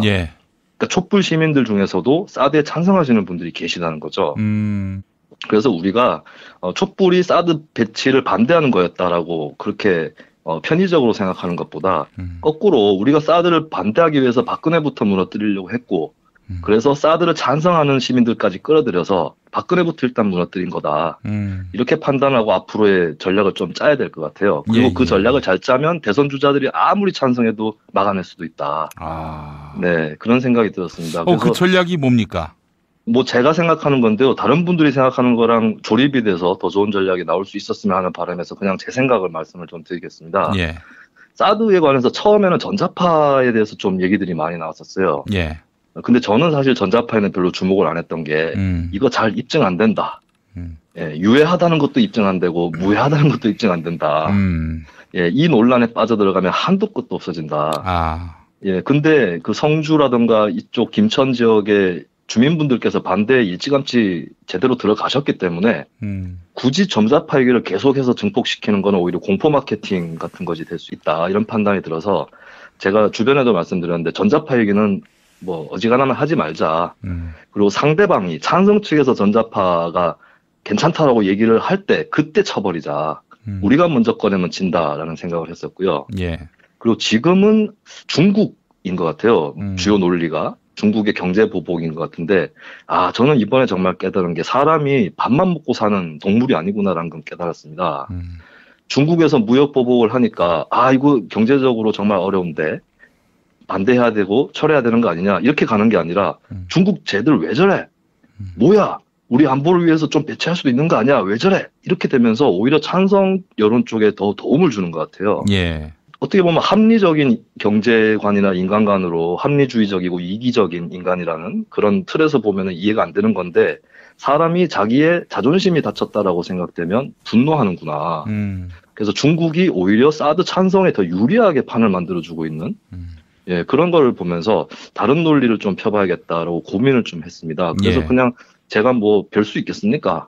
제가 제갈공명도 아니고 그래서 여론조사를 좀 데이터를 얼추 봤는데 여론조사 결과를 보면 사드 찬반 여론이 보입니다. 연령별로 심한데요. 30대, 40대는 반대가 압도적입니다. 예, 계속 일관된 흐름이었고 근데 50대부터 가면은 찬성이 확 올라가요. 예. 그래서 30, 40 세대와 50, 60 세대의 대결 이런 구도가 좀 있는 것 같고요. 그리고 20대에 저는 주목했습니다. 20대 여성은 반대가 높은 편인데 20대 남성은 찬성이 높아요. 그래서 이게 뭘까 그런 생각을 하다가 지금 20대라는 그 집단에 대해서 해석들이 엇갈리고 있는 게 20대는 진보적 세대인가 보수적 세대인가 이런 해석들이 엇갈리고 있거든요. 어떤 분들은 20대는 가장 진보적인 세대다 그런 분들이 계시고 어떤 분들은 가장 보수적인 세대라고 보는 분들이 있습니다. 그러면 둘 중에 하나가 틀린 거냐 둘 다 맞는 얘기를 하고 있는 게 분야에 따라서 다릅니다. 예. 그게 이제 제가 오늘 뭐 정확한 데이터를 몇 %다 이걸 불러드리진 않겠습니다. 보통 경향적으로 나온 것들이 20대들이 사회경제적인 뭐 복지 이런 거에 대해서는 확대하는 것에 대해서 찬성이 높고요. 그리고 인권 문제에 대해서도 다른 세대보다 조금 더 진보적인 성향을 갖고 있습니다. 예. 그런데 유독 딱 한 가지가 걸려요. 이 상징적인 여론조사가 있는데 사람들한테 북한과 미국이 스포츠 시합을 하면 누구를 응원하겠는가 이렇게 질문을 했더니 대한민국 사람의 대다수는 북한을 응원한다고 대답을 했지만 20대만 북한을 응원하지 않고 미국을 응원하겠다 이렇게 대답을 하는 겁니다. 20대만. 예. 네. 그래서 우리가 20대들에 대해서 너무 자기 마음대로 얘기하는 특성들이 있거든요. 20대도 아니면서 30대 이상의 세대들이. 그래서 좀 있는 그대로 봐야겠다. 그리고 무슨 일이 있었을까 저분들이 성장하는 과정에서. 근데 김용민 PD하고 저는 3040 세대고 이렇게 얘기하니까 제가 손해보는 것 같네요. 기분 좋았습니다, 저는. 좋으셔야죠. 네. 그런데 네. 맞먹으려고 하면 안 됩니다. 어떻게 알았지? 야, 신통하시네. 그럼 이런 건 확실해 내가. 김용민 PD는 아래에서 치고 올라오는 거에 대해서 굉장히 강하시군요. 그렇습니다. 김용민 PD는 야당 대표보다는 대통령이 어울리시는 것 같아요. 그래서 자유한국당 당원 아닙니까? 근데 거기는 지금 이제 군소정당이 될 처지인데 어떡하시려고. 그러니까 군소정당이 되면 다 떠날 거 아니야. 그런데 거기서 왕 먹으려고 하는 거지. 그러면 한 20, 30년 뒤에 그거를 막 황건적 키우듯이 키워가지고 결국에는 대한민국을 장악하겠다. 빅픽처를 그리고 계십니다. 네, 나 같은 사람이 없어요. 저한테 걸리는 빅픽처가 빅픽처인지는 잘 모르겠는데요. 예. 그래서 근데 저나 김용민 PD 다 기억하시겠지만 2000년도에 남북정상회담 보지 않았습니까? 예. 저는 큰 충격을 받았습니다. 그러니까 즐거운 충격을 받았어요. 악마시 해왔던 상대방을 직접 보는 거에 대해서 네, 좀 해방감도 야릇하게 느꼈고 평소에 사실 우리나라 사람 중에 북한을 좋아하는 사람이 누가 있습니까? 예, 그리고 평소에 심리는 다들 왜 퍼주냐 이런 심리가 강한 것 같아요. 예, 근데 이제 그런 일이 딱 겪어보니까 이제 딱 뭔가 풀리는 듯한 느낌을 받는 건데, 저는 사실은 김대중 대통령이 북한을 무너뜨리려고 갔다고 생각합니다. 네. 김대중 대통령이 두려운 길을 왔다. 내가 사선을 넘어왔다라고 김정일한테 얘기를 했거든요. 예, 그거는 역설적으로 뒤집으면 내가 널 죽이러 왔다는 뜻입니다. 근데 그게 진짜 막 킬러처럼 그런 게 아니라, 왜냐하면 김대중 대통령은 북한 때문에 너무 고생을 하신 분이에요. 네, 젊었을 때도 인민군한테 죽을 뻔했죠. 그리고 북한을 핑계로 한 독재 체제에 의해서 전두환 정권이나 박정희 정권 때 죽임을 당할 뻔했습니다. 그래서 김대중 대통령은 북한하면 이가 갈릴 겁니다, 사실은. 근데 조갑재 같은 사람과 김대중 대통령 같은 사람의 차이가 뭐냐면 조갑재 씨가 알고 있는 북한에 대한 그 으스스한 얘기들이 상당 부분 사실일 수도 있습니다. 근데 조갑재 씨는 사실에 갇혀버렸고요. 그래서 그냥 그것만을 말하는 것으로 만족하는. 네. 사실에 갇혀버렸다. 그 말이 아주 새롭습니다. 예. 이게 언론과 어떤 정치의 차이인 것 같은데 김대중 대통령은 그걸 넘어서려고 했던 게 아닐까. 북한이 나쁘니까 나쁘다고 얘기하는 걸로는 이 문제는 풀리지 않는다. 내가 빨갱이라는 오해를 받더라도 북한에 넘어가서 니네 똑바로 살아라. 똑바로 살지 않으면 무너뜨려버리겠다라는 경고를 날리고 온 것이다라고 저는 봐요. 예, 그렇지만 우리가 그냥 보기에는 예, 즐겁게 김정일과 악수하고 왔기 때문에 네, 그래서 그때는 괜찮았습니다. 그리고 그걸 지켜본 세대는 괜찮았는데 지금의 20대한테 그런 기억은 없죠. 2000년에 남북 정상회담 17년 전이기 때문에 예, 그때 뭐 아주 아기였던 분들도 계실 거고 지금의 20대 분들이 겪은 북한은 뭐 지금 또 진위 여부에 대해서는 논쟁이 많지만 천안함이라든가 또 진위 여부 논쟁도 없이 그 연평도 포격이라든가 심심하면은 날려대는 미사일이라든가 예, 그런 것들밖에 없기 때문에 북한에 대해서 진심으로 혐오하고 있는 겁니다. 그리고 저는 그에 대해서 이해를 하고 있고요. 그래서 보니까 이 사드 배치가 북한 문제라는 틀로 가니까 찬성이 높은 것 같아요. 그리고 이 문제의 캐스팅 보트는 20대들이 지고 있구나. 그런 생각을 하게 됐습니다. 그래서 내린 결론은 일단 단기적으로는 전자파 중국 뭐 이런 문제보다는 북한에 대해서 좀 걷어내는 게 필요하겠다. 그리고 사드는 결국에 북한을 겨냥한 무기가 아니다. 네, 이거를 좀 반복해서 주시시키는 게 중요하다고 생각을 합니다. 네, 사드가 뭐 아시는 분들은 다 아시지만 고고도 미사일을 요격하는 체제인데 북한이 보유하고 있는 미사일들, 남한에 보내려고 하는 미사일들은 다 낮게 날아오기 때문에 사드로 맞힐 수가 거의 없고 특히 수도권 쪽 평택 앞에 떨어지는 것들은 사드가 다 커버할 수 없는 거거든요.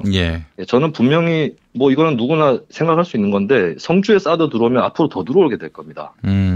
예, 성주에 있는 걸로 커버가 안 되니까 평택에도 들어오자 이런 식으로 네, 바둑에 수 놓듯이 성주에 첫 수로 놓은 거라고 저는 보고 있거든요. 예, 그래서 이거는 결국에 무기 자본의 이득을 위한 것이다. 북한하고 상관없다. 예, 저는 사실은 김정은이 미사일 날릴 때 김정은은 전쟁하고 싶을까라는 생각이 들어요. 오히려 전쟁하기 싫어갖고 엉뚱한 데다가 미사일 날리고 그냥 희희낙낙하는 연기를 하는 거 아닐까. 예, 그리고 저는 의외로 김정은이 제정신일 수도 있다고 생각합니다. 의외로. 저도 쌍욕 할 때가 많지만. 왜냐하면 김정은이 외국물 먹고 와가지고 해외 유학파인데 이상한 옷을 입고 이상한 머리 스타일을 하고 있잖아요. 그게 오히려 좀 사람들 속이려고 하는 게 아니냐. 예, 그런 것도 한번 이게 진실이라는 게 아니라 같이 한번 생각해 보면 좋을 것 같습니다. 예, 그래서 어쨌든 우리가 결국에는 지금 사드는 무기 자본의 음모, 별 필요 없는 무기를 가져다 놓으려고 하는, 예, 그것을 우리가 좀 많이 알릴 필요가 있다. 예, 단기적으로는 저는 그렇게 생각을 합니다. 그걸 알려야 이게 북한 문제가 아니다라는 것을 인식시켜야 사드 문제가 풀릴 수가 있고, 그리고 그 정치인들이 좀, 국민들이 찬성하는데 어떡하냐라고 핑계를 댈 것 같아서 말씀을 드리면, 지난해 11월에 민주당 자체에서 조사한 사드 관련 여론조사에서 이 민주당이 조사한다고 민주당이 여론을 조작하고 이런 게 아니라 이제 기관에서 위탁을 해서만 하는 건데 그때의 그 사드 반대가 55% 정도 나왔었어요. 예. 역대 사드 반대율 중에 가장 높게 나온 건데 잘 생각해보면 그 11월 달에 무슨 일이 있었냐. 최순실 게이트 한창이고 촛불 시위할 때였거든요. 예. 그게 박근혜와 현 정권과 대한민국 정부의 문제로 비춰지면 반대가 확 올라가고 북한의 문제가 있다고 비춰지면 찬성이 확 올라가는 이런 구도에 있었다는 거죠. 그래서 저는 야당들이 변명을 하면 안 된다. 예, 국민 여론이 그래가지고 떠밀려가는 것처럼 변명하면 안 된다고 생각을 하고 근데 자꾸 변명을 하니까 국민들이 직접 나서야 될 거라고 생각을 합니다. 근데 우리가 촛불을 거대하게 들었기 때문에 또 거대하게 들기는 좀 어려울 것 같고 일상적으로 예, 설득하는 사드에 찬성하는 친구들과 그런 사람들을 좀 설득하는 인터넷에서도 댓글을 좀 달아드리고 이거 북한 무기 못 맞춥니다. 그런 얘기를 드려야 될 것 같고요. 근데 그렇다고 해서 반대가 더 높아질진 저는 잘 모르겠어요. 왜냐하면 저는 이런 것도 있다고 봐요. 20대 여성하고 달리 남성에서 찬성이 더 높은 거는 뭔가 좀 남성들이 그런 게 있는 것 같아요. 기계에 대한 애착이랄까요? 기계를 좀 갖고 싶어 하는 듯한. 네, 우리가 압축적인 산업화와 근대화를 거쳐왔기 때문에 예, 좀 기계광적인 그런 부분도 있는 것 같아요. 그래서 이런 문제를 깊이 보면은 장기적으로 해결해야 될 것들이 많겠다라는 생각이 들고, 결국에는 저는 평화운동이 강화되어야 한다. 예, 우리나라 사회에서는 진보보수라고 하지만 시민들이 대체로 자주국방이라는 이름으로 군비 증강 이데올로기를 좀 강화하는 그런 특성들이 있습니다. 근데 우리가 북한을 반면교사로 삼아야 할 것이 아무리 무기를 사들였지만 오히려 외교적으로 고립이 되고 경제적으로도 아주 그 궁핍한 상황으로 몰렸지 않습니까? 그래서 남한이 그런 길을 걸어서는 안 된다. 일본이 강하고 중국이 강하고 미국이 강하고 러시아죠. 러시아가 강하고 한다고 해서 우리도 같이 강해진다고 하면 이 대결은 절대로 끝나지 않는다. 그렇다면 여기서 가장 현명하고 정말로 강인한 사람이 이 대결을 풀 수 있다. 김대중 대통령처럼 자기가 먼저 건너가서 웃는 얼굴로 넌지시 경고를 할 수 있는 이런 외유내강 국가를 만들 필요가 있겠다. 그렇다면은 이 국가를 만드는 데서는 평화운동이 저는 필수적이라고 생각을 하고요.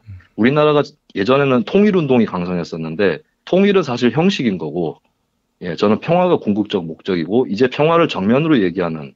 그래서 보통 보면은 뭐 평화 네트워크라든가 평통사라든가 또 국회의원 분들 중에서는 김종대 의원이라든가 이렇게 좀 모실 수 있는 분도 상당히 보면 적은 편인데 평화운동이 어떻게 앞으로 발전하느냐에 따라서 사드뿐만 아니라 앞으로에 달려있는 여러 가지 문제들이 해결될 수 있다고 생각을 하고요. 그리고 제가 결론적으로 뭐 거창한 얘기라기보다는 마지막으로 드릴 말씀은 우리나라를 지배하고 있었던 이분법적인 구도들이 많이 무너지고 있습니다. 예, 그래서 그것이 무너지면서 박근혜가 무너진 거거든요. 그래서 이 결론으로부터 우리가 도출할 수 있는 건 김정은 체제도 무너질 수 있다. 예, 그래서 김정은 또 합리적인 행동을 해야 될 것이고 합리적인 행동을 하게 되면 거기에 맞게 우리가 이런 냉전 체제를 해소할 수 있는 또 역할을 해야 되는 것이고 또 행여나 비합리적인 역할을 할 때는 또 거기에 맞는 방법들을 써야 될 것이다. 저는 북한과 남한이 지금과 같은 상황으로 계속 가진 않을 거라는 그런 느낌이 들어요, 요즘에. 구체적인 미래가 뭐 통일일지, 연방제 통일일지, 아니면 그냥 국가 대 국가인데 서로 사이가 좋은 국가인 건지, 이건 잘 모르겠습니다만, 어쨌든 뭔가 시대가 바뀌고 있고, 우리가 모르는 뭔가 거대한 물결이 밀려오고 있다. 예, 그런 생각을 가지면서 그 물결에 걸맞는 우리의 윈드서핑 실력을 갈고 닦았으면 좋겠습니다. 예, 사실에 갇혀버린다. 오늘 제가 굉장히 멋진 표현 하나 얻었습니다. 사실 사실에 갇혀버리면은 더 나은 미래를 향한 응전, 도전 이런 거 못하는 거 아닙니까? 그렇습니다. 예. 우리는 사실에 갇히지 말아야겠다. 그래서 더 큰 그림, 통일의 빅픽처를 그릴 수 있는 그런 민주시민이 돼야 하겠다라는 그런 결론을 뭐 다른 사람이면 참 좋겠는데 이 후발주자이자 참 열등한 김수민 평론가한테 들은 점은 좀 아쉽습니다만. 제가 한마디만 드리겠습니다. 사람이 보통 이제 의뢰에 메시지보다는 메신저에 집중을 하긴 하지만 가끔씩은 아무리 엉터리 같은 사람이 얘기를 하더라도 그게 맞는 말일 때도 있구나라는 그런 생각을 할 필요가 있습니다. 그래서 저는 김용민 PD가 어떤 얘기를 해도 경청합니다. 예. 네.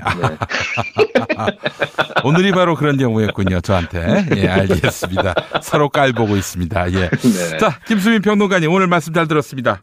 네, 고맙습니다.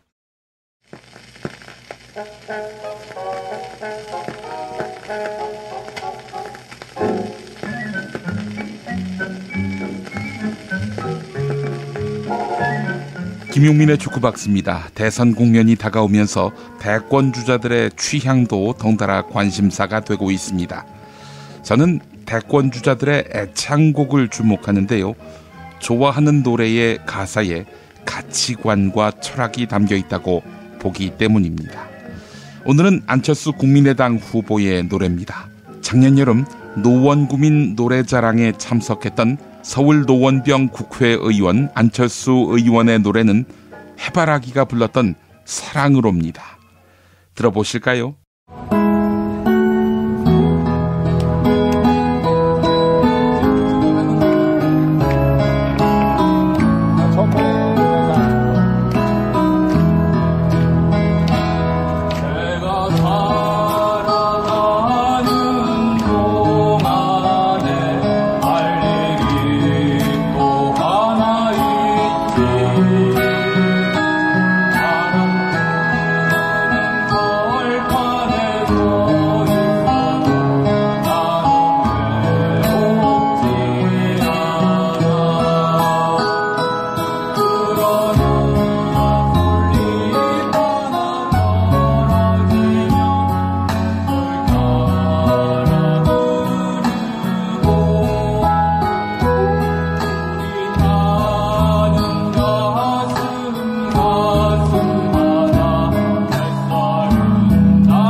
이 노래는 노무현 전 대통령의 애창곡이기도 했습니다. 노무현 대통령 후보 시절 CF에도 나왔는데요. 그리고 국민장 행사 때 재창도 했습니다. 두 노래를 엮어보겠습니다. 내가 살아가는 동안에 할 일이 또 하나 있지. 바람 부는 벌판에 서 있어도 나는 외롭지 않아. 영원히 변치 않을 우리 너의 사랑으로 어느 곳에 손을 내밀어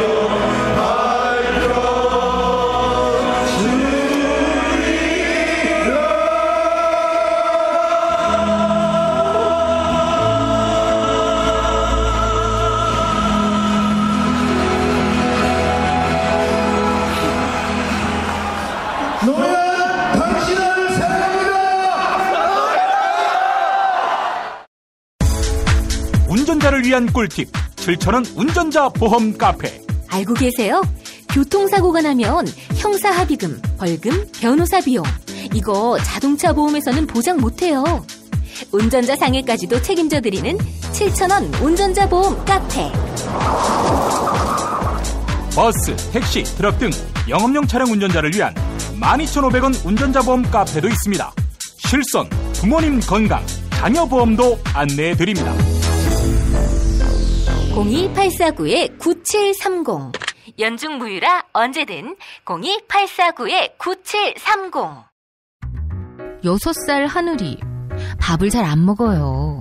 그런데 이때 택배입니다. 연지연곰탕이 배달됐어요. 직접 도끼로 팬 장작불 위에 한우 사골과 도가니를 가마솥에 한가득 넣고 24시간 끓인 진구.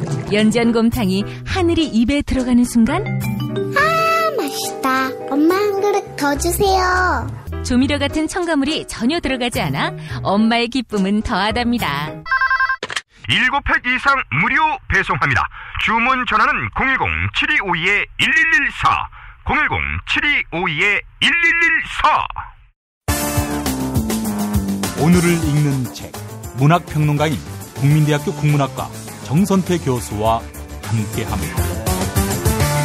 정선태 교수님과 함께하겠습니다. 교수님. 네, 안녕하세요. 네, 또 금요일이 왔습니다. 네. 한 4번의 금요일 지나면은 정말 역사에 큰 획을 긋는 그런 대통령 선거가 있게 되는데, 네. 예, 금요일이 자주 오는 게 점점 시간이 갈수록 초조해져요, 불안해져요. 긴장감을 더해갑니다. 예. 긴장감을 더해가요. 예. 네. 교수님은 어떠세요? 저도 그렇죠, 뭐 긴장도 되고, 예, 기대도 되고. 그런데 그 후보로 나선 사람들이 정책적으로 좀 깊이 있게 토론을 하고 했으면 좋겠는데, 예, 그게 좀 명시적으로 드러나지 않으니까 여기저기 찾아보긴 하는데, 예, 확실히 정책을 꼼꼼하게 들여다보게 되긴 해요. 지금 보수 정당들은 3, 4등으로 밀려가지고 뭐 당선권으로부터는 현격하게 멀어진 그런 상황이 됐습니다. 이것도 일단 뭐 촛불혁명의 성과라면 성과일 텐데, 자, 그렇다고 뭐 1, 2위 후보 누가 돼도 무방하다라고 얘기할 수는 없죠. 예. 잘 골라서 판단해야 될 것 같습니다. 네, 촛불 시민들의 목소리 또 요구에 귀를 깊이 기울이는 그런 사람이어야겠죠. 예. 네. 자, 오늘 어떤 작품 소개해 주시겠습니까? 네, 오늘은 한하운이라는 시인의 그 이야기 좀 들려드리겠습니다. 예.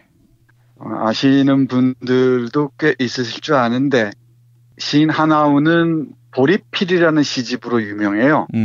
그리고 이른바 따옴표를 치고 말씀드리는데 문둥이 시인, 그러니까 나병 환자. 요즘은 한센인이라고 하죠. 그렇죠. 예. 네, 그 나병을 앓으면서 정말 고통스러운 세월을 살아온 시인입니다. 예. 이 양반의 작품은 자신이 이 세상에서 정말 학대와 억압을 받아온 과정을 적나라하게 보여주는데요. 일단 1960년에 쓴 그 서문이 있습니다. 시집을 간행하면서 쓴 서문이 있는데, 이 서문이 대단히 감동적입니다. 한번 읽어보겠습니다. 예. 나는 문둥이란 이름으로 인간 대열에서 쫓겨났다.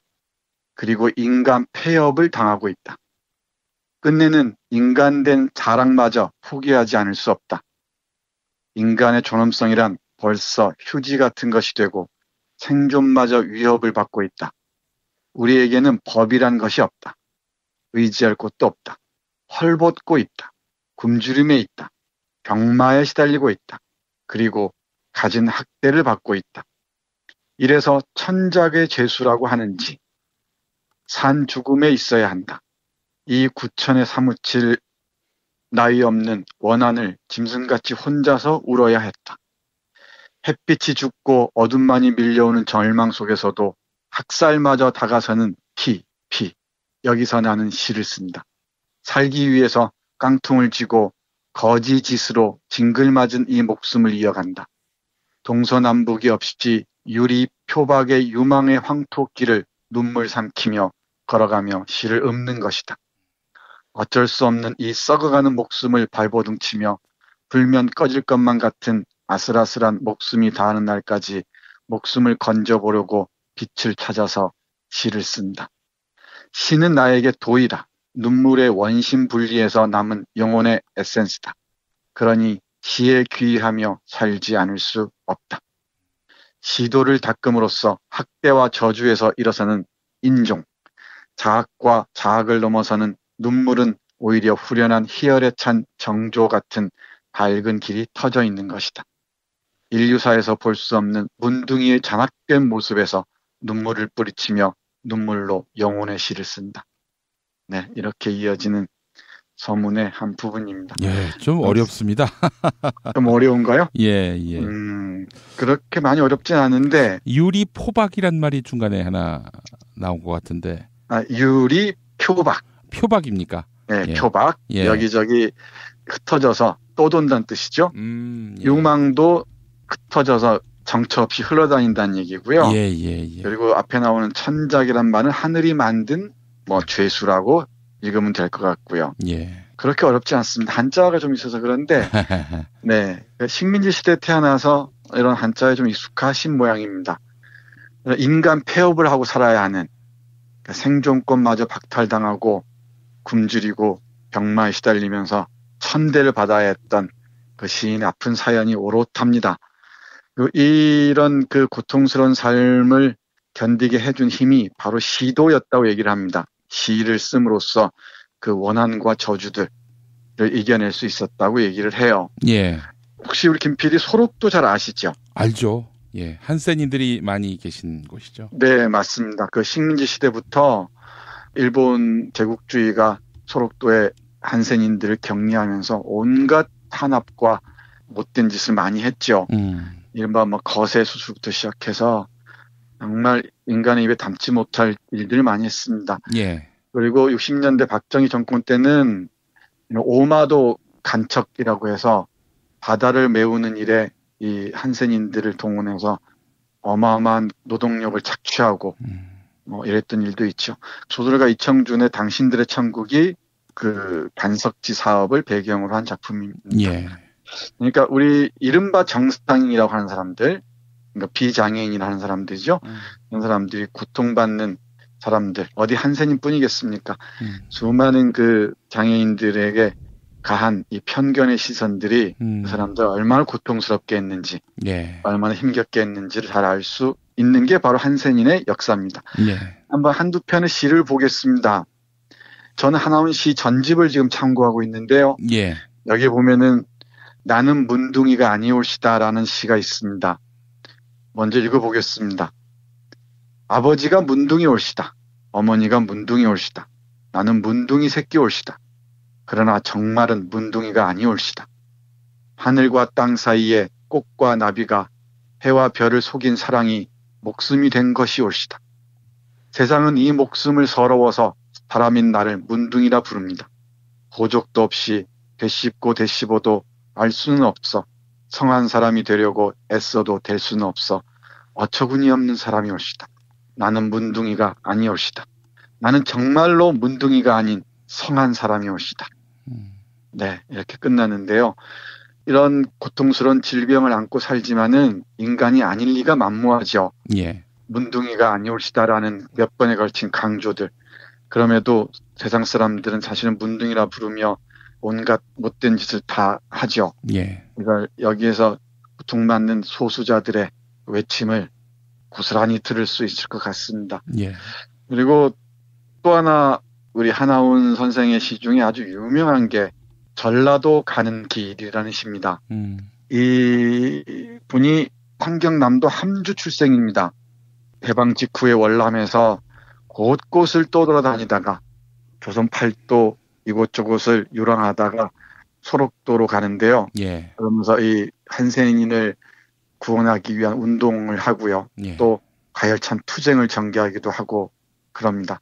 전라도 길, 전라도 가는 길이 아니네요. 전라도 길, 소록도 가는 길에라는 부제가 달려있는 시 보겠습니다. 가도 가도 붉은 황토길, 숨막히는 더위뿐이더라.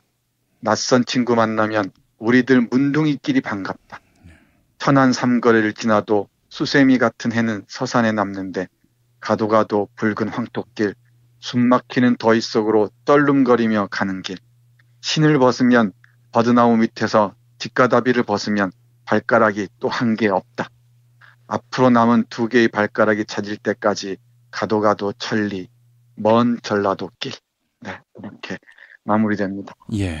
버드나무 밑에서 직가다비, 그 신발을 벗으면 발가락이 또 한 개 사라진다는 이런 섬뜩한 상황들 보십시오. 이게 이 한센병이 살이 문드러지거나 뭐 손가락이나 발가락이 하나씩 없어진다 그러죠. 그 충격적인 상황 속에서도 이 길을 가야 하는 이 사연이 시적으로 잘 표현되어 있는 것 같습니다. 그리고 저는 우리 사회에 가득 채우고 있는 이 편견이라는 게 소수자들, 힘겨워하는 사람들에게도 폭력적일 뿐만 아니고 그걸 바라보는 이른바 다수자라는 사람들에게도 자기를 억압하는 게 아닌가 싶기도 해요. 예. 그래서 이런 정치적인 상황 속에서 뭐 이런 얘기하기 좀 낯설지도 모릅니다만은 사실 정치란 이렇게 힘겨워하는 사람들에게 힘을 주고 어떤 가능성의 길을 열어주는 것 아니겠습니까? 한센인들뿐만 아니라 수많은 장애자들과 또 이 경제적으로 고통받는 사람들, 또 이 곳곳에서 힘겹게 삶을 이어가고 있는 사람들에게 작은 희망이나마 살 이유를 전해주는 게 정치하는 사람들의 몫이 아닌가 싶습니다. 예. 네. 이런 그 하나하나에 뭐 일일이 관심을 기울이는 게 어렵다고도 하지만 사실 우리 사회의 가장 어두운 곳에 손길을 내미는 게 가장 아름다운 모습이겠죠.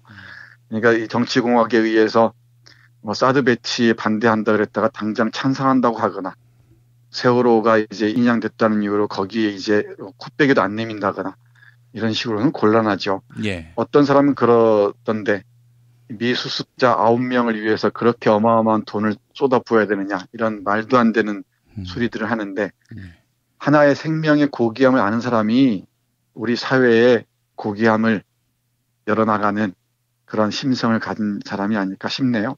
예. 네. 알겠습니다, 교수님. 오늘 말씀 잘 들었습니다. 네, 고맙습니다. 김용민 브리핑과 함께하는 브리핑 대리운전 1522-9687 1522-9687 수익금 일부는 김용민 브리핑 드라마 악인열전 제작비로 쓰입니다. 박근혜가 구속되면 1회 공짜 이용이 가능한 대리운전 브리핑 대리운전. 브리핑 대리운전 번호 잊지 않으셨죠? 1522-9687 1522-9687 저는 오늘로 대통령직을 사퇴합니다. 이주노동 희망센터 이사 권영국 변호사입니다. 이주노동 희망센터는 동남아시아 저개발 국가의 이주노동자들과 함께하고 있습니다. 시골 오지 마을에 학교를 만들고 마을 주민들이 공동체를 이루어 운영하도록 돕습니다. 포털 검색창이나 페이스북에서 이주노동 희망센터를 검색하시어 후원회원이 되어주세요. 노동 존중 생산과 소비를 통한 사회연대를 추구하는 문자당이 함께합니다. 매일 일부 코너 뉴스 듣기 능력 평가 당첨자께 도서출판 YB에서 협찬하는 16년차 마케팅 전문가가 알려주는 21일 마케팅 이 책을 보내드립니다. 16년차 마케팅 전문가가 알려주는 21일 마케팅 이 책은 마케팅 관점에 극적인 변화를 드릴 겁니다. 마케팅을 잘 모르는 분들도 현재 마케팅을 하는 사람도 모두 공감할 만한 내용이 담겨 있습니다. 마케팅에 필요한 모든 것을 담아낸 16년 차 마케팅 전문가가 알려주는 21일 마케팅. 여러분의 많은 관심 부탁드립니다. 자, 그리고 매주 토요일 정답자 가운데 한 분께는 거제도 펜션 이용권을 함께 드립니다. 남해바다의 절경을 한눈에 즐길 수 있는 두모실 펜션 이용권인데요. 경남 거제시 장목면에 위치해 있습니다. 포털 사이트에서 두모실 펜션을 검색해 주시면 되겠습니다.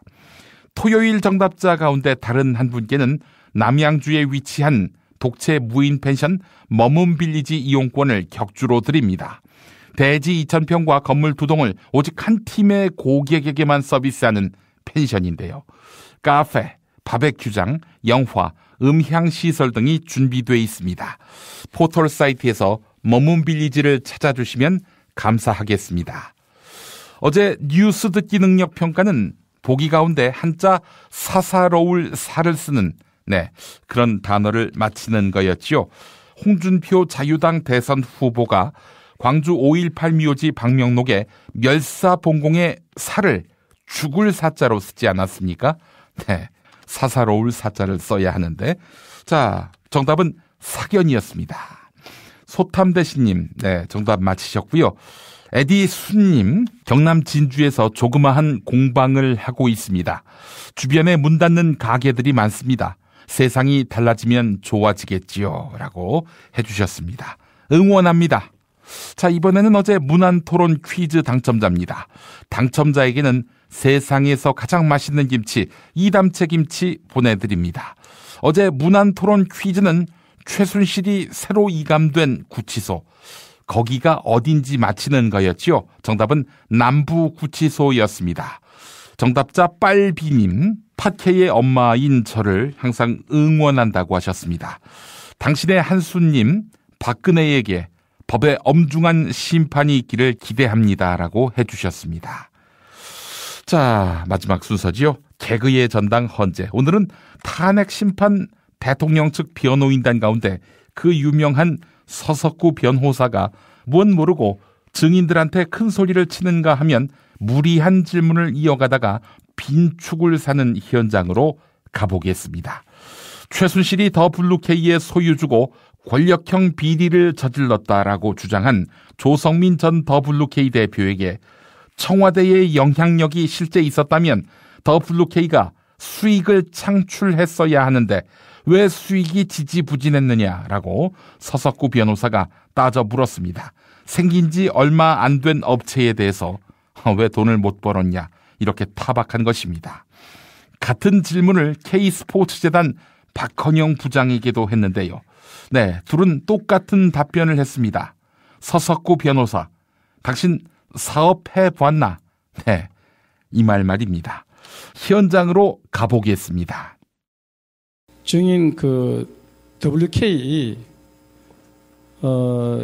실제로 발생한 수입은 거의 없었다 이렇게 얘기하셨죠. 그거를 제가 회계를 다 알지 못하기 때문에 아까 단정지어서 제가 말씀드릴 수는 없는 거고요. 아까 저 변호사님이 여쭤보셔서 그거 계약금에서 발생한 커미션 외에는 없지 않냐. 예. 대략 그런 걸로 알고 있다. 대략 그런 걸 알고 있다. 그래 아까 이제 증인께서 이제 최서원 씨가 이렇게 청와대나 이렇게 막강한 권력의 배경을 갖고 있는 것처럼 이 고영태가 국회 청문회에 가가지고 권력 서열 1, 2다 최서원이가 이렇게 국회 청문회에서 얘기를 했는데 이 최서원 씨가 그렇게 막강한 권력을 갖고 있다면 이 WK를 그 회의할 때 실제적으로 지배하고 있는 거는 아까 최서원 씨라고 했죠.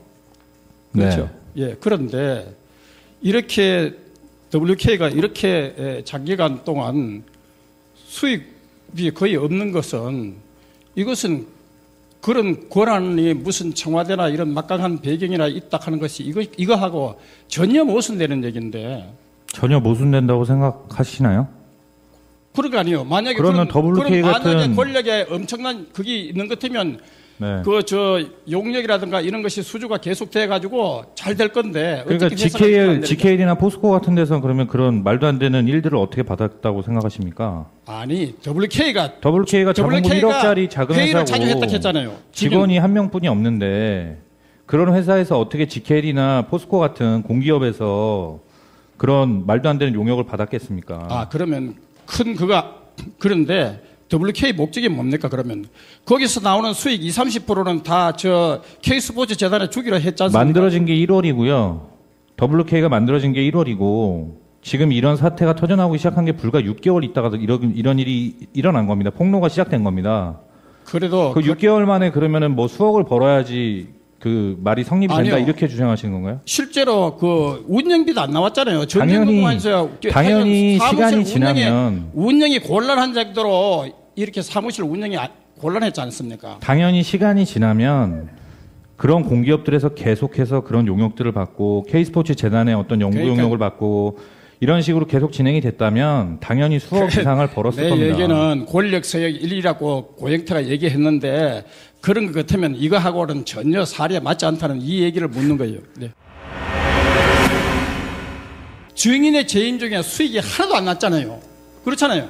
2달이라는 기간은 그렇죠. 2달이라는 기간이지만 짧은 기간입니다. 그러나 증인께서 자주 회의를 열었다 그랬지 않습니까? 자주 회의를 열었다 했지 않습니까? 그 회의는 최 회장이 주관해서 주로 회의를 여는 겁니다. 그렇죠. 네. 그런데 어떻게 그렇게 막강한 그런 관계가 있고 하면 당연히 이익이 창출되고 그 이후에도 이익이 잘 창출됐어야 하는데 어떻게 지지부진하고 이거는 증인의 진술이 대단히 모순되는 거 아닙니까 이게? 어떻게 그런 관계가 있고 막강한 답변을 들으시죠. 지금 답변하려고 합니다. 예. 들으시죠. 말씀하세요. 일반적인 비즈니스를 해보신 적이 있습니까? 그런 반문을 하지 마시고 제 질문에 대해서 대답을 하세요. 그 질문에 대해서 간략하게 그 2달이라는 기간은 상당히 회사에서 이익을 창출하기 위한 기간으로서 상당히 짧은 기간입니다. 그다음 만약에 어쩌면은 GKL 제안서를 그 최 회장이 이야기한 대로 그냥 던져주고 고압적인 자세로 나갔고 그랬으면은 어쩌면은 GKL에서 수긍을 하고 계약을 했을지도 모르겠습니다만은 그 진행되는 과정에서 저는 정상적인 비즈니스 방향으로 끌어가기 위해서 그 협상을 해나가고 그래서 3월 초까지 협상 과정으로 진행이 된 겁니다. 그러니까 증인이 수익이 창출될 수가 없죠, 당연히. 증인이 퇴임한 이후에도 WK는 지지부진했지 않습니까? 그 이유에 대해서는 그런 변명에 통하지를 않잖아요. 그 이유에 대해서는 모르겠습니다. 김용민 브리핑과 함께한 시간 어떠셨어요? 다음 시간에도 보다 바르고 알차며 즐거운 정보로 여러분을 찾아가겠습니다. 팟캐스트 포털 팟빵에서 다운로드하기, 구독하기, 별점 주기, 댓글 달기로 응원해주세요. 잊지 마세요. 다운로드하기, 구독하기, 별점 주기, 댓글 달기.